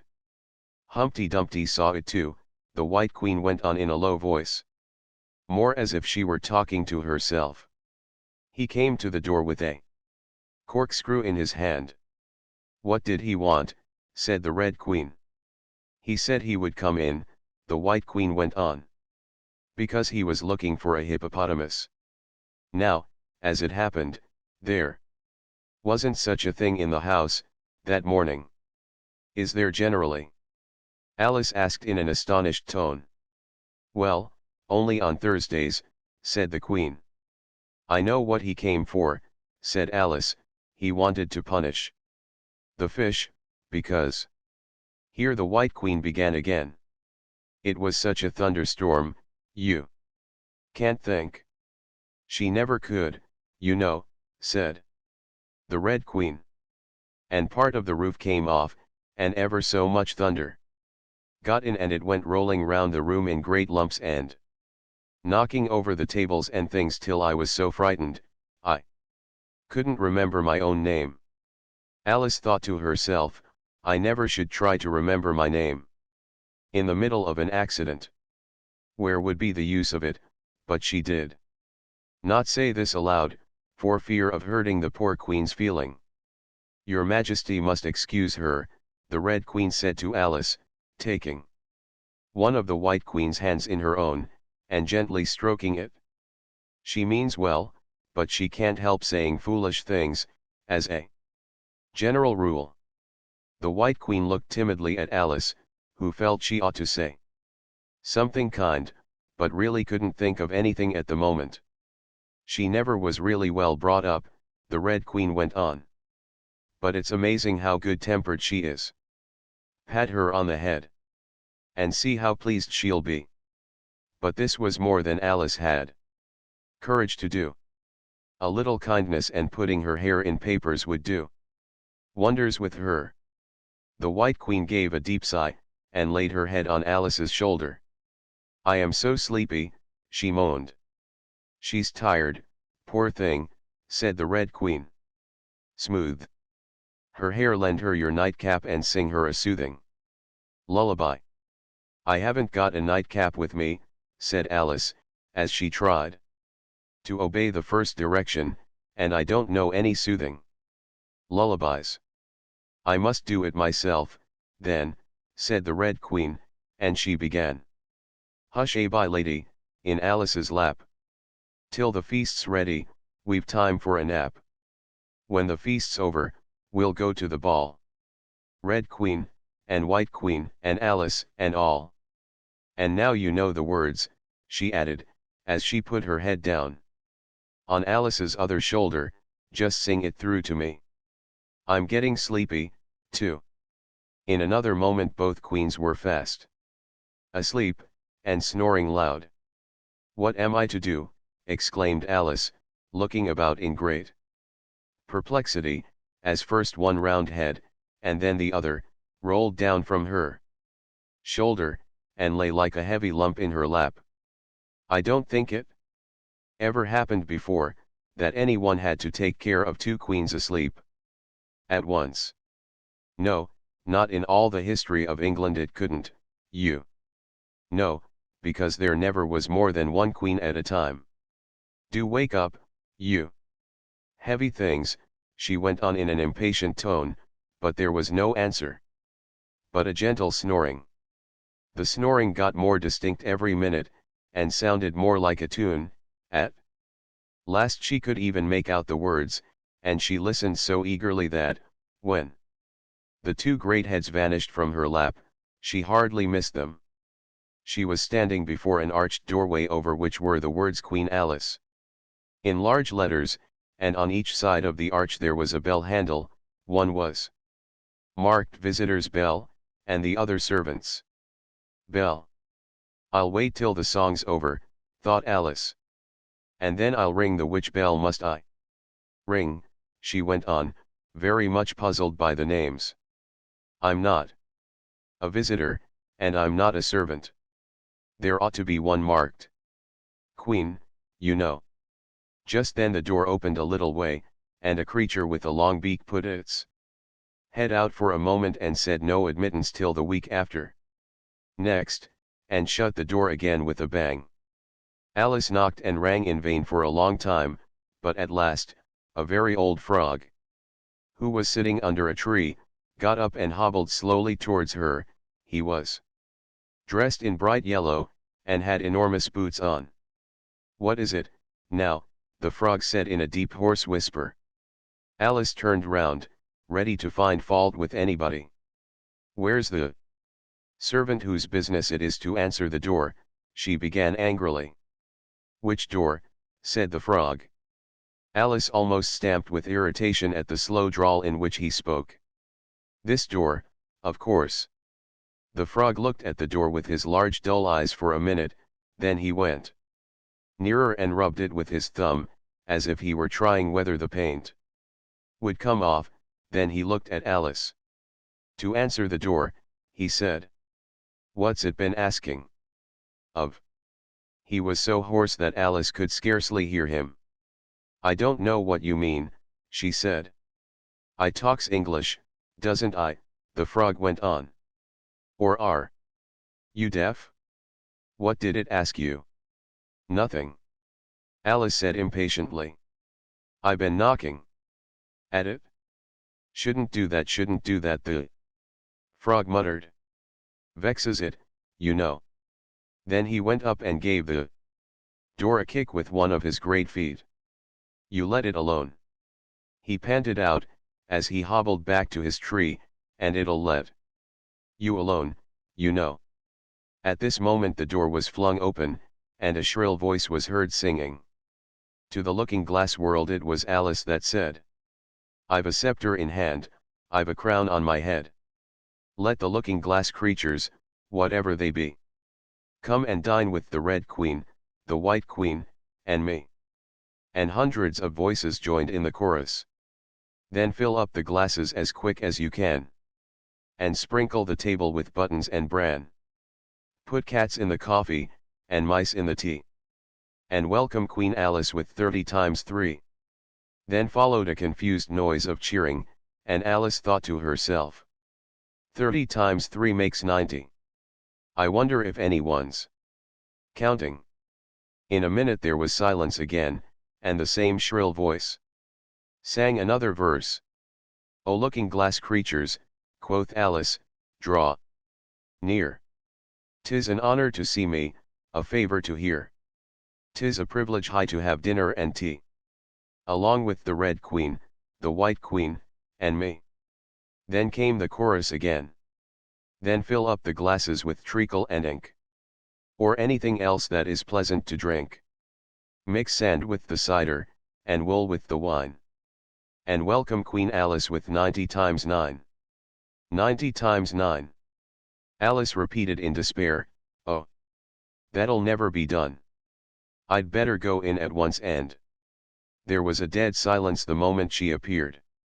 Alice glanced nervously along the table, as she walked up the large hall, and noticed that there were about 50 guests, of all kinds. Some were animals, some birds, and there were even a few flowers among them. I'm glad they've come without waiting to be asked, she thought. I should never have known who were the right people to invite. There were 3 chairs at the head of the table. The Red and White Queens had already taken 2 of them, but the middle one was empty. Alice sat down in it, rather uncomfortable in the silence, and longing for someone to speak. At last the Red Queen began. You've missed the soup and fish, she said. Put on the joint. And the waiters set a leg of mutton before Alice, who looked at it rather anxiously, as she had never had to carve a joint before. You look a little shy, let me introduce you to that leg of mutton, said the Red Queen. Alice mutton. Mutton Alice. The leg of mutton got up in the dish and made a little bow to Alice, and Alice returned the bow, not knowing whether to be frightened or amused. "May I give you a slice?" she said, taking up the knife and fork, and looking from one queen to the other. "Certainly not," the Red Queen said, very decidedly. "It isn't etiquette to cut anyone you've been introduced to. Remove the joint." And the waiters carried it off, and brought a large plum pudding in its place. "I won't be introduced to the pudding, please," Alice said, rather hastily, "or we shall get no dinner at all. May I give you some?" But the Red Queen looked sulky, and growled, "Pudding, Alice. Alice pudding. Remove the pudding," and the waiters took it away so quickly that Alice couldn't return its bow. However, she didn't see why the Red Queen should be the only one to give orders, so, as an experiment, she called out, "Waiter, bring back the pudding," and there it was again in a moment, like a conjuring trick. It was so large that she couldn't help feeling a little shy with it. As she had been with the mutton, however, she conquered her shyness by a great effort and cut a slice and handed it to the Red Queen. "What impertinence," said the pudding. "I wonder how you'd like it, if I were to cut a slice out of you, you creature." It spoke in a thick, suety sort of voice, and Alice hadn't a word to say. In reply, she could only sit and look at it and gasp. "Make a remark," said the Red Queen, "it's ridiculous to leave all the conversation to the pudding. Do you know, I've had such a quantity of poetry repeated to me today," Alice began, a little frightened at finding that, the moment she opened her lips, there was dead silence, and all eyes were fixed upon her. "And it's a very curious thing, I think every poem was about fishes in some way.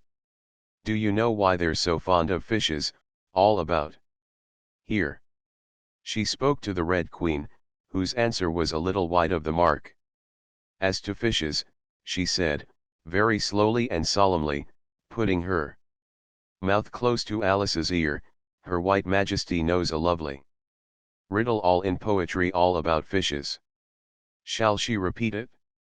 "Her Red Majesty's very kind to mention it," the White Queen murmured into Alice's other ear, in a voice like the cooing of a pigeon.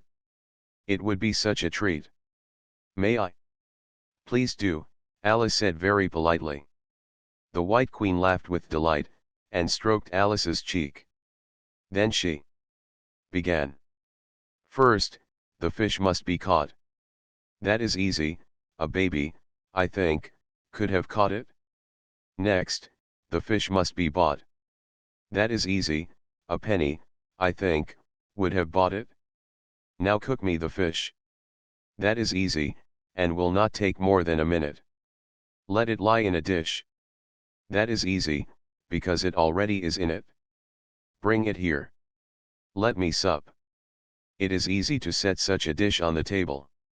Take the dish cover up. Ah, that is so hard that I fear I'm unable. For it holds it like glue. Holds the lid to the dish, while it lies in the middle. Which is easiest to do? Undish cover the fish, or dish cover the riddle? Take a minute to think about it, and then guess," said the Red Queen. "Meanwhile, we'll drink your health, Queen." "Alice's health," she screamed at the top of her voice, and all the guests began drinking it directly, and very queerly they managed it. Some of them put their glasses upon their heads like extinguishers, and drank all that trickled down their faces. Others upset the decanters, and drank the wine as it ran off the edges of the table, and 3 of them, who looked like kangaroos, scrambled into the dish of roast mutton, and began eagerly lapping up the gravy, just like pigs in a trough, thought Alice. "You ought to return thanks in a neat speech," the Red Queen said, frowning at Alice as she spoke. "We must support you, you know," the White Queen whispered, as Alice got up to do it, very obediently, but a little frightened. "Thank you very much," she whispered in reply, "but I can do quite well without." "That wouldn't be at all the thing," the Red Queen said very decidedly, so Alice tried to submit to it with a good grace. "And they did push so," she said afterwards, when she was telling her sister the history of the feast. "You would have thought they wanted to squeeze me flat." In fact, it was rather difficult for her to keep in her place while she made her speech. The two queens pushed her so, one on each side, that they nearly lifted her up into the air. "I rise to return thanks," Alice began. And she really did rise as she spoke, several inches, but she got hold of the edge of the table, and managed to pull herself down again. "Take care of yourself," screamed the White Queen, seizing Alice's hair with both her hands. "Something's going to happen." And then, as Alice afterwards described it, all sorts of things happened in a moment. The candles all grew up to the ceiling, looking something like a bed of rushes with fireworks at the top. As to the bottles, they each took a pair of plates, which they hastily fitted on as wings, and so, with forks for legs, went fluttering about in all directions, and very like birds they look, Alice thought to herself, as well as she could in the dreadful confusion that was beginning. At this moment she heard a hoarse laugh at her side, and turned to see what was the matter with the White Queen, but, instead of the Queen, there was the leg of mutton sitting in the chair. "Here I am," cried a voice from the soup tureen, and Alice turned again, just in time to see the Queen's broad good-natured face grinning at her for a moment over the edge of the tureen, before she disappeared into the soup. There was not a moment to be lost. Already several of the guests were lying down in the dishes, and the soup ladle was walking up the table towards Alice's chair, and beckoning to her impatiently to get out of its way. "I can't stand this any longer," she cried as she jumped up and seized the tablecloth with both hands. One good pull, and plates, dishes, guests, and candles came crashing down together in a heap on the floor. "And as for you," she went on, turning fiercely upon the Red Queen, whom she considered as the cause of all the mischief, but the Queen was no longer at her side. She had suddenly dwindled down to the size of a little doll, and was now on the table, merrily running round and round after her own shawl, which was trailing behind her. At any other time, Alice would have felt surprised at this, but she was far too much excited to be surprised at anything now. "As for you," she repeated, catching hold of the little creature in the very act of jumping over a bottle which had just lighted upon the table, "I'll shake you into a kitten, that I will." Chapter X. Shaking. She took her off the table as she spoke, and shook her backwards and forwards with all her might.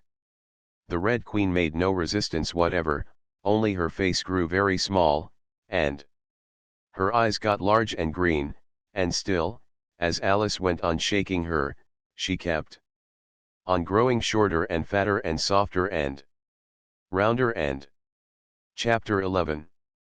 Waking. And it really was a kitten, after all. Chapter 12. Which dreamed it? "Your Majesty shouldn't purr so loud," Alice said, rubbing her eyes, and addressing the kitten, respectfully, yet with some severity. "You woke me out of such a nice dream. And you've been along with me, kitty, all through the looking-glass world. Did you know it, dear?" It is a very inconvenient habit of kittens, Alice had once made the remark, that, whatever you say to them, they always purr. If they would only purr for yes and mew for no, or any rule of that sort, she had said, so that one could keep up a conversation. But how can you talk with a person if they always say the same thing?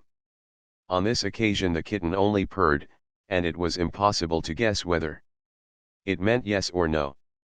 So Alice hunted among the chessmen on the table till she had found the red queen, then she went down on her knees on the hearth rug, and put the kitten and the queen to look at each other. "Now, kitty," she cried, clapping her hands triumphantly. "Confess that was what you turned into." But it wouldn't look at it, she said, when she was explaining the thing afterwards to her sister.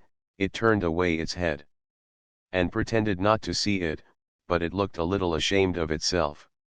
So I think it must have been the Red Queen.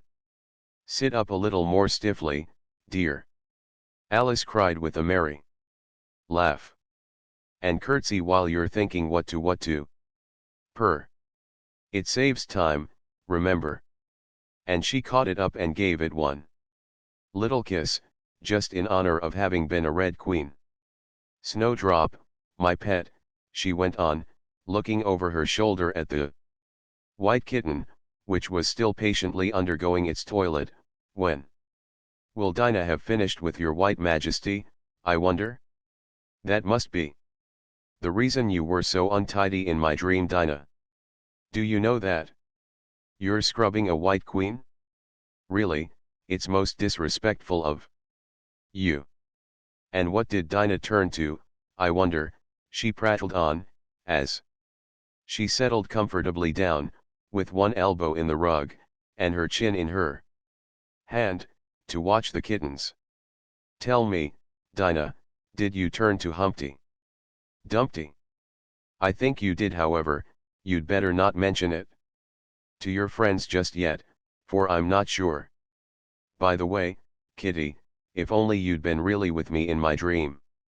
There was one thing you would have enjoyed. I had such a quantity of poetry said to me, all about fishes. Tomorrow morning you shall have a real treat. All the time you're eating your breakfast, I'll repeat the walrus and the carpenter to you, and then you can make believe it's oysters, dear. Now, kitty, let's consider who it was that dreamed it all. This is a serious question, my dear, and you should not go on licking your paw like that as if Dinah hadn't washed you this morning. You see, kitty, it must have been either me or the Red King. He was part of my dream, of course, but then I was part of his dream, too. Was it the Red King, kitty? You were his wife, my dear, so you ought to know. Oh, kitty, do help to settle it. I'm sure your paw can wait." But the provoking kitten only began on the other paw, and pretended it hadn't heard the question. "Which do you think it was? A boat beneath a sunny sky, lingering onward dreamily, in an evening of July. Children three that nestle near, eager eye and willing ear, pleased a simple tale to hear. Long has paled that sunny sky, echoes fade and memories die. Autumn frosts have slain July. Still she haunts me, phantom-wise. Alice moving under skies never seen by waking eyes. Children yet, the tale to hear. Eager eye and willing ear, lovingly shall nestle near.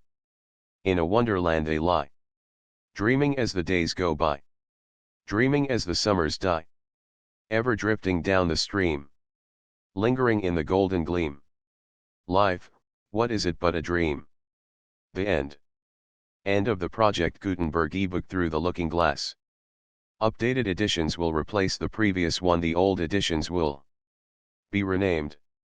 Creating the works from print editions not protected by U.S. copyright law means that no one owns a United States copyright in these works. So the Foundation, and you, can copy and distribute it in the United States without permission and without paying copyright royalties. Special rules, set forth in the General Terms of Use part of this license, apply to copying and distributing Project Gutenberg trademark electronic works. To protect the Project Gutenberg trademark concept and trademark, Project Gutenberg is a registered trademark. and may not be used if you charge for an ebook, except by following the terms of the trademark license, including paying royalties for use of the Project Gutenberg trademark. If you do not charge anything for copies of this ebook, complying with the trademark license is very easy. You may use this ebook for nearly any purpose, such as creation of derivative works, reports, performances, and research. Project Gutenberg ebooks may be modified and printed and given away. You may do practically anything in the United States with ebooks not protected by U.S. copyright law. Redistribution is subject to the trademark license, especially commercial redistribution. Start, full license. The full Project Gutenberg license. Please read this before you distribute or use this work. To protect the Project Gutenberg trademark mission of promoting the free distribution of electronic works, by using or distributing this work, or any other work associated in any way with the phrase Project Gutenberg, you agree to comply with all the terms of the full Project Gutenberg trademark license available with this file or online at www.gutenberg.org/license. Section 1. General Terms of Use and Redistributing Project Gutenberg Trademark. Electronic Works. 1.a.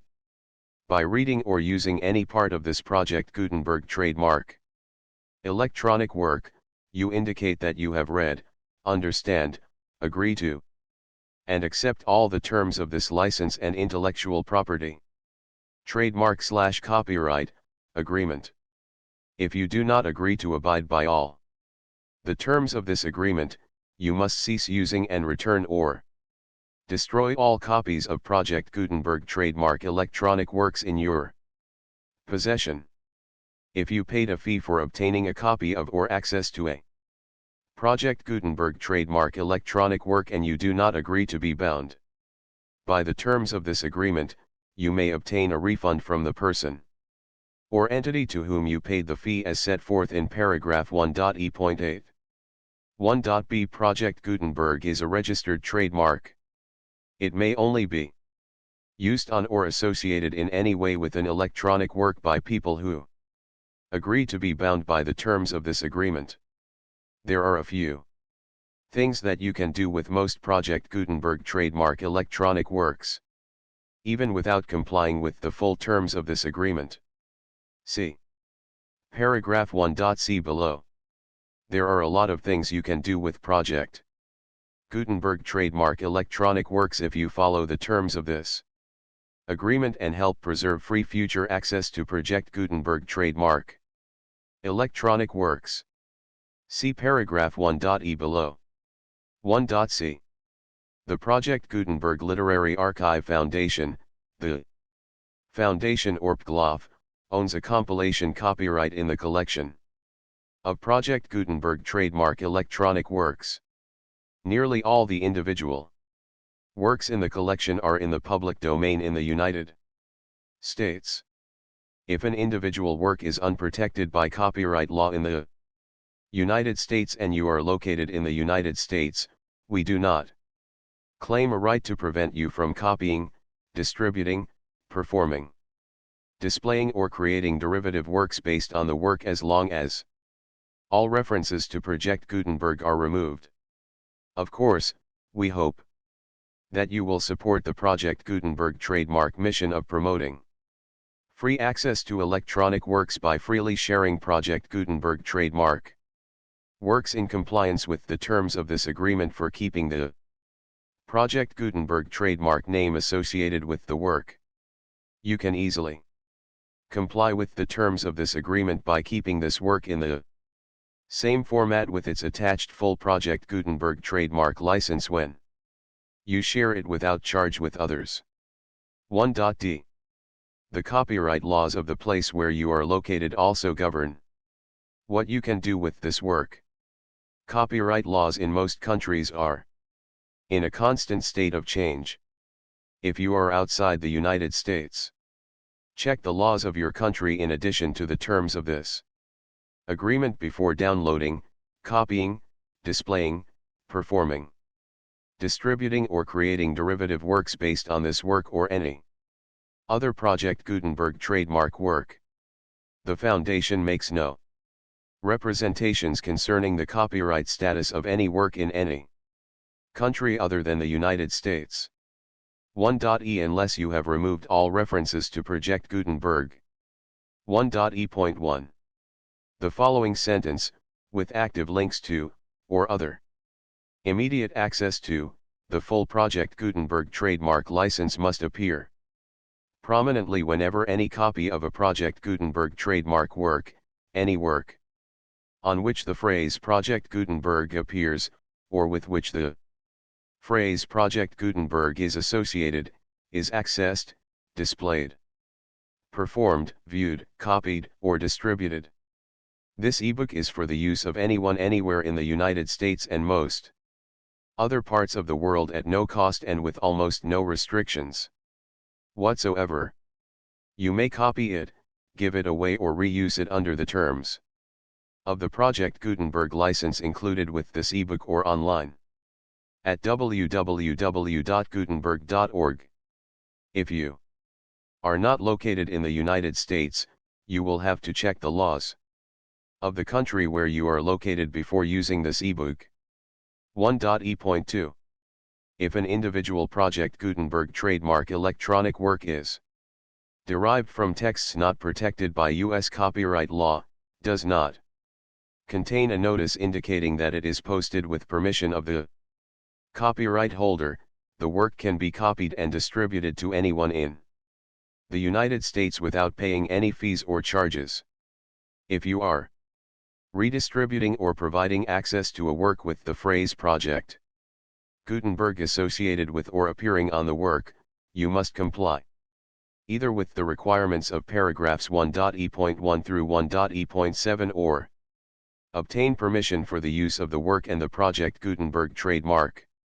Trademark as set forth in paragraphs 1.e.8 or 1.e.9. 1.e.3. If an individual Project Gutenberg trademark electronic work is posted with the permission of the copyright holder, your use and distribution must comply with both paragraphs 1.e.1 through 1.e.7 and any additional terms imposed by the copyright holder. Additional terms will be linked to the Project Gutenberg trademark license for all works posted with the permission of the copyright holder found at the beginning of this work. 1.e.4.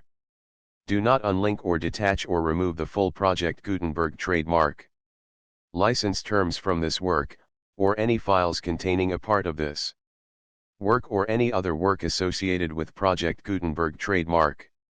1.e.5.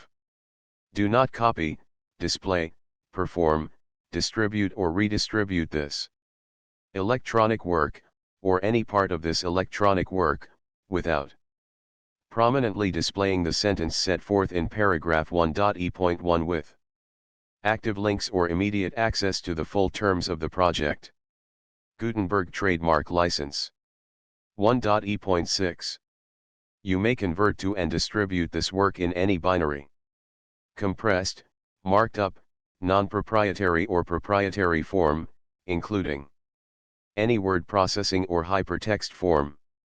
However, if you provide access to or distribute copies of a Project Gutenberg trademark work in a format other than plain vanilla ASCII or other format used in the official version posted on the official Project Gutenberg trademark website, www.gutenberg.org, you must, at no additional cost, fee, or expense to the user, provide a copy, a means of exporting a copy, or a means of obtaining a copy upon request, of the work in its original plain vanilla ASCII or other form. Any alternate format must include the full Project Gutenberg trademark license as specified in paragraph 1.e.1. 1.e.7. Do not charge a fee for access to, viewing, displaying, performing, copying, or distributing any Project Gutenberg trademark works. unless you comply with paragraph 1.e.8 or 1.e.9. 1.e.8. You may charge a reasonable fee for copies of or providing access to or distributing Project Gutenberg trademark electronic works, provided that you pay a royalty fee of 20% of the gross profits you derive from the use of Project Gutenberg trademark works calculated using the method you already used to calculate your applicable taxes. The fee is owed to the owner of the Project Gutenberg trademark, but he has agreed to donate royalties under this paragraph to the Project Gutenberg Literary Archive Foundation. Royalty payments must be paid within 60 days following each date on which you prepare, or are legally required to prepare, your periodic tax returns. Royalty payments should be clearly marked as such and sent to the Project Gutenberg Literary Archive Foundation at the address specified in Section 4, Information about donations to the Project Gutenberg Literary Archive Foundation. You provide a full refund of any money paid by a user who notifies you in writing, or by email, within 30 days of receipt that he does not agree to the terms of the full Project Gutenberg trademark license. You must require such a user to return or destroy all copies of the works possessed in a physical medium and discontinue all use of and all access to other copies of Project Gutenberg trademark works. You provide, in accordance with paragraph 1.f.3, a full refund of any money paid for a work or a replacement copy, if a defect in the electronic work is discovered and reported to you within 90 days of receipt of the work. You comply with all other terms of this agreement for free distribution of Project Gutenberg trademark works. 1.e.9. If you wish to charge a fee or distribute a Project Gutenberg trademark electronic work or group of works on different terms than are set forth in this agreement, you must obtain permission in writing from the Project Gutenberg Literary Archive Foundation, the manager of the Project Gutenberg trademark. Contact the Foundation as set forth in Section 3 below. 1.f. 1.f.1. Project Gutenberg volunteers and employees expend considerable effort to identify, do copyright research on, transcribe and proofread works not protected by U.S. copyright law in creating the Project Gutenberg trademark collection. Despite these efforts, Project Gutenberg trademark electronic works, and the medium on which they may be stored, may contain defects, such as, but not limited to, incomplete, inaccurate, or corrupt data, transcription errors, a copyright or other intellectual property infringement, a defective or damaged disk or other medium, a computer virus, or computer codes that damage or cannot be read by your equipment. 1.f.2.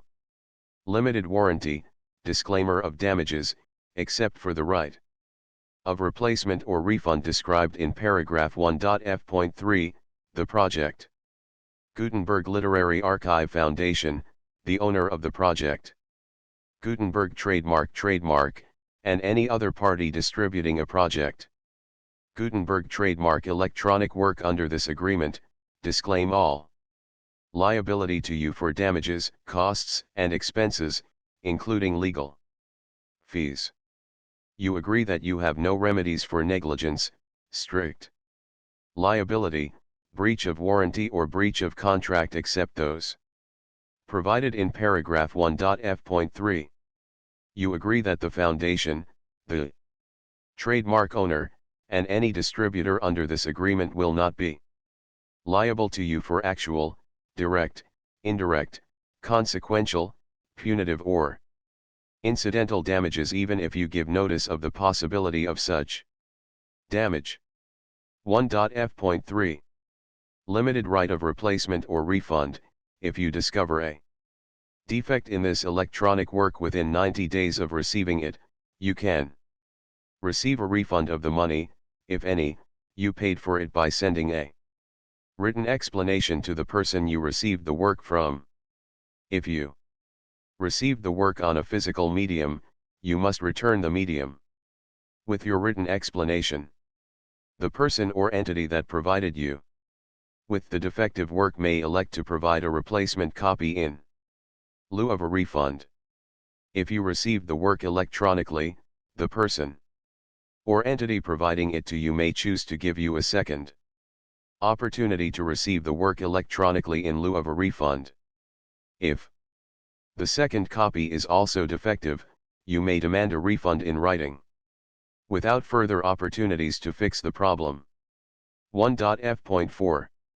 Except for the limited right of replacement or refund set forth in paragraph 1.f.3, this work is provided to you as is, with no other warranties of any kind, express or implied, including but not limited to warranties of merchantability or fitness for any purpose. 1.f.5. Some states do not allow disclaimers of certain implied warranties or the exclusion or limitation of certain types of damages. If any disclaimer or limitation set forth in this agreement violates the law of the state applicable to this agreement, the agreement shall be interpreted to make the maximum disclaimer or limitation permitted by the applicable state law. The invalidity or unenforceability of any provision of this agreement shall not void the remaining provisions. 1.f.6. Indemnity.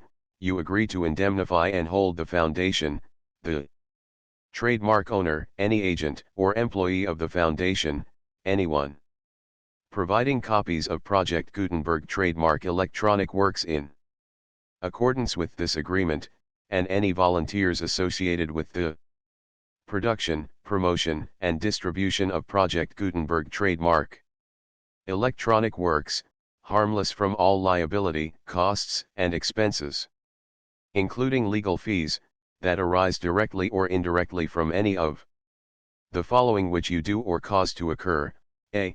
Distribution of this or any Project Gutenberg trademark work, b. Alteration, modification, or additions or deletions to any Project Gutenberg trademark work, and c.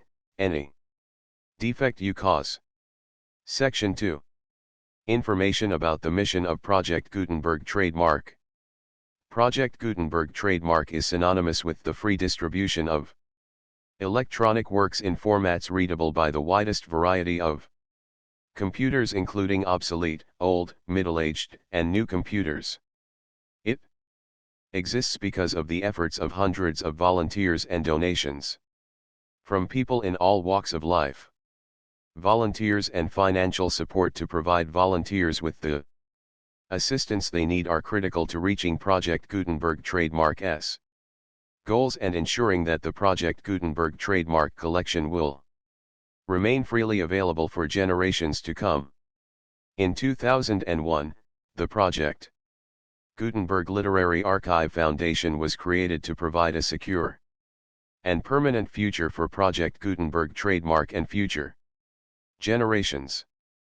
To learn more about the Project Gutenberg Literary Archive Foundation and how your efforts and donations can help, see Sections 3 and 4 and the Foundation information page at www.gutenberg.org.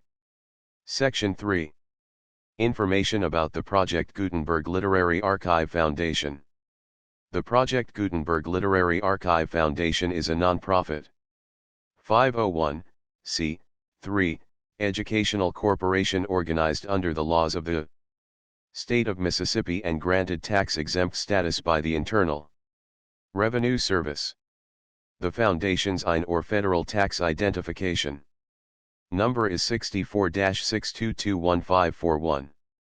Contributions to the Project Gutenberg Literary Archive Foundation are tax-deductible to the full extent permitted by U.S. federal laws and your state's laws.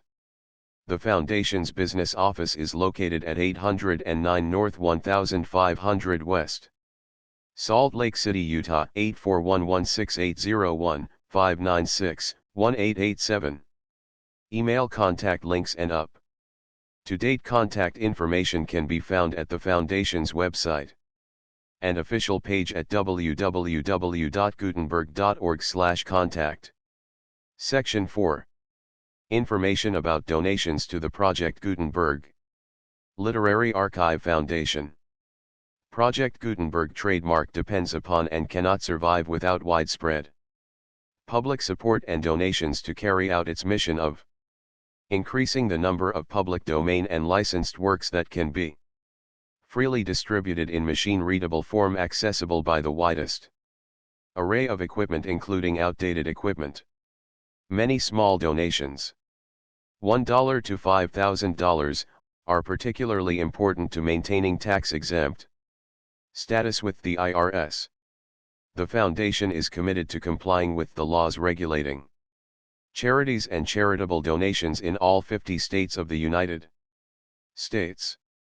Compliance requirements are not uniform and it takes a considerable effort, much paperwork, and many fees to meet and keep up with these requirements. We do not solicit donations in locations where we have not received written confirmation of compliance. To send donations or determine the status of compliance for any particular state, visit www.gutenberg.org/donate. While we cannot and do not solicit contributions from states where we have not met the solicitation requirements, we know of no prohibition against accepting unsolicited donations from donors in such states who approach us with offers to donate. International donations are gratefully accepted, but we cannot make any statements concerning tax treatment of donations received from outside the United States. U.S. laws alone swamp our small staff. Please check the Project Gutenberg web pages for current donation methods and addresses. Donations are accepted in a number of other ways including checks, online payments, and credit card donations. To donate, please visit www.gutenberg.org/donate. Section 5. General information about Project Gutenberg trademark electronic works. Professor Michael S. Hart was the originator of the Project Gutenberg trademark concept of a library of electronic works that could be freely shared with anyone. For 40 years, he produced and distributed Project Gutenberg trademark ebooks with only a loose network of volunteer support. Project Gutenberg trademark ebooks are often created from several printed editions, all of which are confirmed as not protected by copyright in the US unless a copyright notice is included. Thus, we do not necessarily keep ebooks in compliance with any particular paper edition. Most people start at our website, which has the main PG search facility, www.gutenberg.org. This website includes information about Project Gutenberg trademark, including how to make donations to the Project Gutenberg Literary Archive Foundation, how to help produce our new ebooks, and how to subscribe to our email newsletter to hear about new ebooks. Through the Looking Glass. And what Alice found there. The Millennium Fulcrum Edition 1.7. Contents. Chapter I, Looking Glass House. Chapter 2. The Garden of Live Flowers. Chapter 3. Looking Glass Insects. Chapter 4. Tweedledum and Tweedledee. Chapter V, Wool and Water. Chapter 6. Humpty Dumpty. Chapter 7. The Lion and the Unicorn. Chapter 8. It's My Own Invention. Chapter 9. Queen Alice. Chapter X, Shaking. Chapter 11. Waking. Chapter 12. Which Dreamed It? The full Project Gutenberg license.